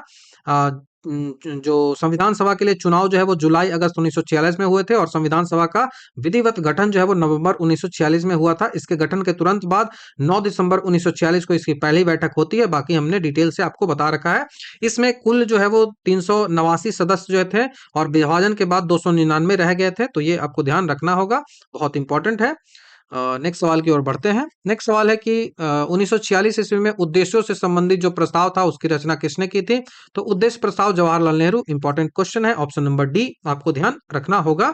भीमराव अंबेडकर जो है वो ड्राफ्ट कमेटी के अध्यक्ष थे, ड्राफ्टिंग कमेटी के अध्यक्ष थे। डॉक्टर राजेंद्र प्रसाद जो है वो संविधान सभा के अध्यक्ष थे, जो संचालित समिति है उसके अध्यक्ष थे। वल्लभ भाई पटेल जो है वो मौलिक अधिकार और प्रांतीय संविधान जो समिति है उसके अध्यक्ष थे। तो ध्यान आपको रखना है। नेक्स्ट सवाल की बात करें तो who among the following was the popular of रैयती सिस्टम? जो रैयतवाड़ी जो सिस्टम होता है उसके प्रतिपादक कौन है? रैयतवाड़ी सिस्टम, तो वो थॉमस मुनरो। थॉमस मुनरो आपको याद रखना है, ऑप्शन नंबर बी। भारत में जो रैयतवाड़ी सिस्टम चला है उसको प्रतिपादक या फिर जनक की बात करें तो कैप्टन अलेक्जेंडर, एवी अलेक्जेंडर आप इसको कहते हो, तो अलेक्जेंडर रीड, अलेक्जेंडर रीड और उसके साथ ही साथ थॉमस मुनरो है, ये दोनों ने मिलकर रैयतवाड़ी सिस्टम है वो चलाया था।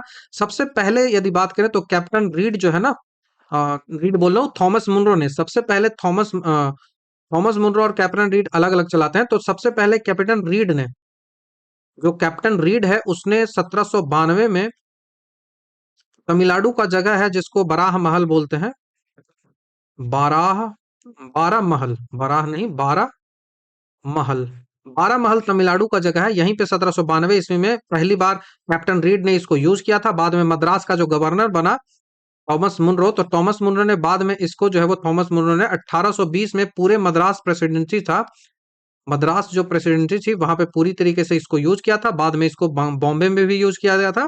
इसमें सीधा किसान जो होते हैं ना, जो रैयत होते हैं ना, उनसे लगान वसूला जाता था। ना तो कोई बीच में जमींदार आता था और ना ही कोई बीच में जो है वो मुखिया आता था, कुछ नहीं आता था। महालवाड़ी जो सिस्टम है उसमें मुखिया आता है लेकिन इसमें नहीं आता है। तो ये आपको ध्यान रखना होगा। कार्नवालिस की बात करें तो लॉर्ड कार्नवालिस जो है उसने परमानेंट सेटलमेंट जो है वो स्टार्ट किया था। सर जॉन सोर की बात करें तो सर जॉन सोर है, उसने जो है वो अस्थाई बंदोबस्त की योजना जो है वो बनाई थी। परमानेंट सेटलमेंट है उसकी योजना बनाई थी। वॉरेन हेस्टिंग है, इसने जो 5 ईयर सेटलमेंट किया था, इजारेदारी व्यवस्था स्टार्ट की थी, इजारेदारी व्यवस्था स्टार्ट की थी। रैयतवाड़ी जो सिस्टम है ना वो ब्रिटिश राज्य का लगभग 51% जो एरिया था उस पर यह लागू किया गया था। तो ये आपको ध्यान रखना है। नेक्स्ट सवाल की ओर बढ़ते हैं। नेक्स्ट सवाल है कि निम्नलिखित में से कौन जो है वो बंगाल में अस्थाई बंदोबस्त का प्रस्तावक था? बंगाल में अस्थाई बंदोबस्त, तो जॉन सोर अभी हमने डिस्कस किया, ऑप्शन नंबर ए आपका आंसर होगा। अस्थाई बंदोबस्त को लागू करने से पहले जो 3 लोग कार्नवालिस, जॉन सोर और जेम्स ग्रांट, उनके बीच बहुत सहमति हुई थी, उसके बाद ही इसको लागू किया गया था। जॉन सोर की भूमिका की बात करें तो जॉन सोर ने प्रस्ताव रखा कि राजस्व समझौता जो है वो जमींदारों के साथ किया जाना चाहिए और उन्हें भूमि का स्वामी बनाया जाना चाहिए क्योंकि वो एक्सपीरियंस है। हालांकि 10 सालों के लिए करना चाहते थे ये, लेकिन लॉर्ड कॉर्नवालिस जो कि उस वहां का गवर्नर जनरल था, उसने इसको परमानेंट कर दिया था 1793 में। 1793 में इसको परमानेंट कर दिया गया था। बाकी इससे पहले जो ये परमानेंट एस्टेब्लिश किया गया था 1790 में। इससे पहले ये 1790 में एस्टेब्लिश किया गया था, तो ये आपको ध्यान रखना होगा, काफी इंपॉर्टेंट है। तो सर जॉन सोर के साथ आप जाइएगा। टॉपन्स मुनरो है, उसने रैयतवारी सिस्टम स्टार्ट किया था। और वारेन हेस्टिंज है, उसने वार्षिक जो बंदोबस्त है, इजारेदारी जो प्रथा है, उसको उसने स्टार्ट किया था। ठीक है, तो नेक्स्ट सवाल की ओर बढ़ते हैं। ब्रिटिश संसद, ब्रिटिश गवर्नर जिसने जो डॉक्ट्राइन ऑफ लैप्स लाया था, तो वो लाया था डलहौजी ने। लॉर्ड डलहौजी आपको याद रखना है, ऑप्शन नंबर बी आंसर हो जाएगा। व्यापकता का सिद्धांत इसको बोलते हैं, हड़प नीति बोलते हैं। डलहौजी 48 से 56 तक चला था। इसमें होता था, तीन टाइप के जो राज्य है वो बनाए गए थे। उतना ज्यादा हम अभी नहीं जाएंगे। सीधा होता था कि कोई भी जो स्वाभाविक पुत्र यदि उसका नहीं रहता है ना, तो वो गोद नहीं ले सकता है, जिसको दत्तक पुत्र बोलते हैं ना, वो अडॉप्ट नहीं कर सकता है यदि वो ब्रिटिश राज्य में शामिल है। तो सबसे पहले यदि बात करें, तो सबसे पहले जो है सतारा, उसने इसको एक्सेप्ट किया था। सतारा पर सबसे पहले जो है वो हड़प नीति लगाई गई थी 1848 में।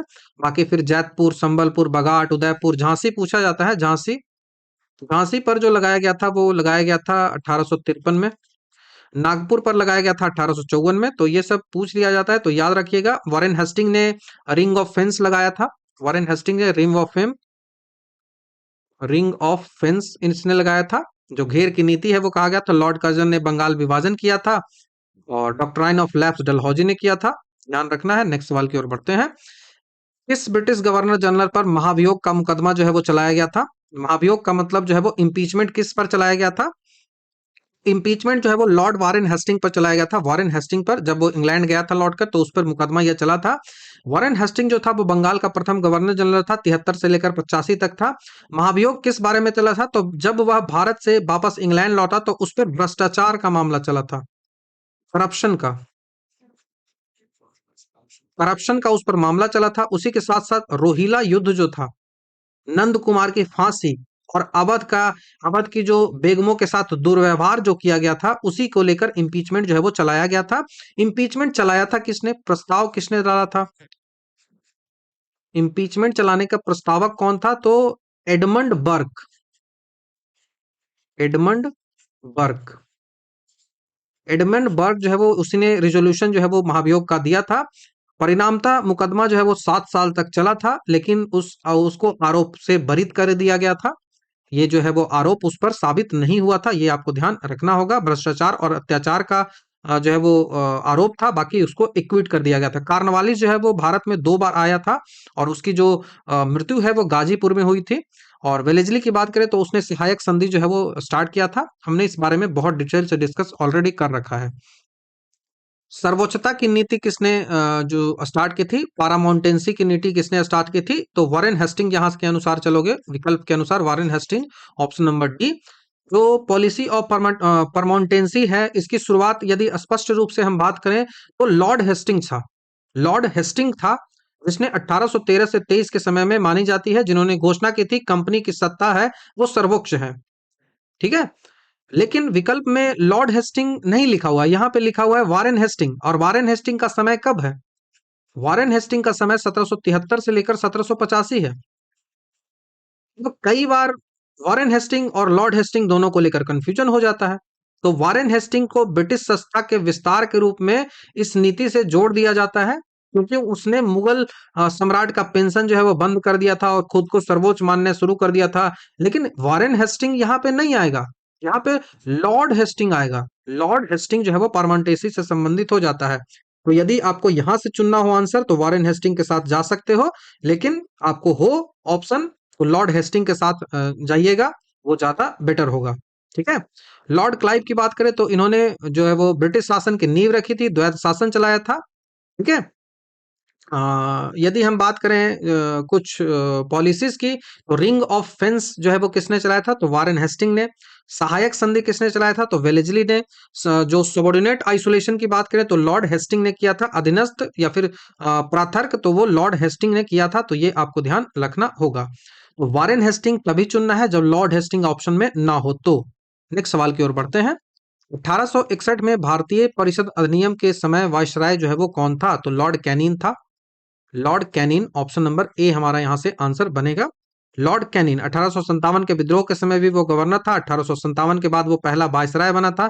1861 का अधिनियम उसी कैनिन के समय ही पारित किया गया था। इसमें जो है वो भारत के जो प्रतिनिधि प्रतिनिधि संस्थाओं की शुरुआत की गई थी।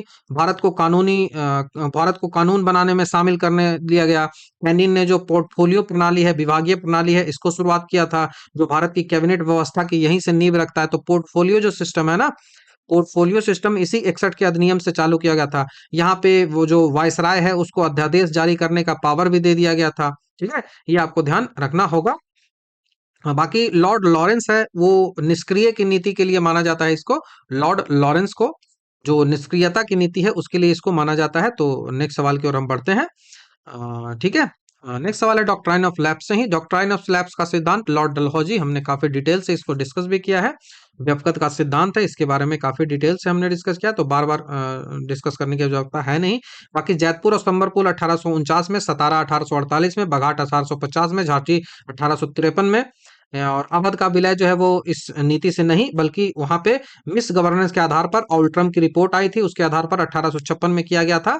ठीक है, तो ये आपको ध्यान रखना है। बाकी हम बात करें और ऑप्शंस की, तो लॉर्ड कैनिन 1857 के बाद जो है वो इस नीति को समाप्त कर दिया था। और कार्नवालिस की बात करें तो अस्थाई बंदोबस्त उसने स्टार्ट किया था 1793 में। मिंटो की बात करें, मिंटो बहुत इंपॉर्टेंट है, इसने अमृतसर की संधि की थी।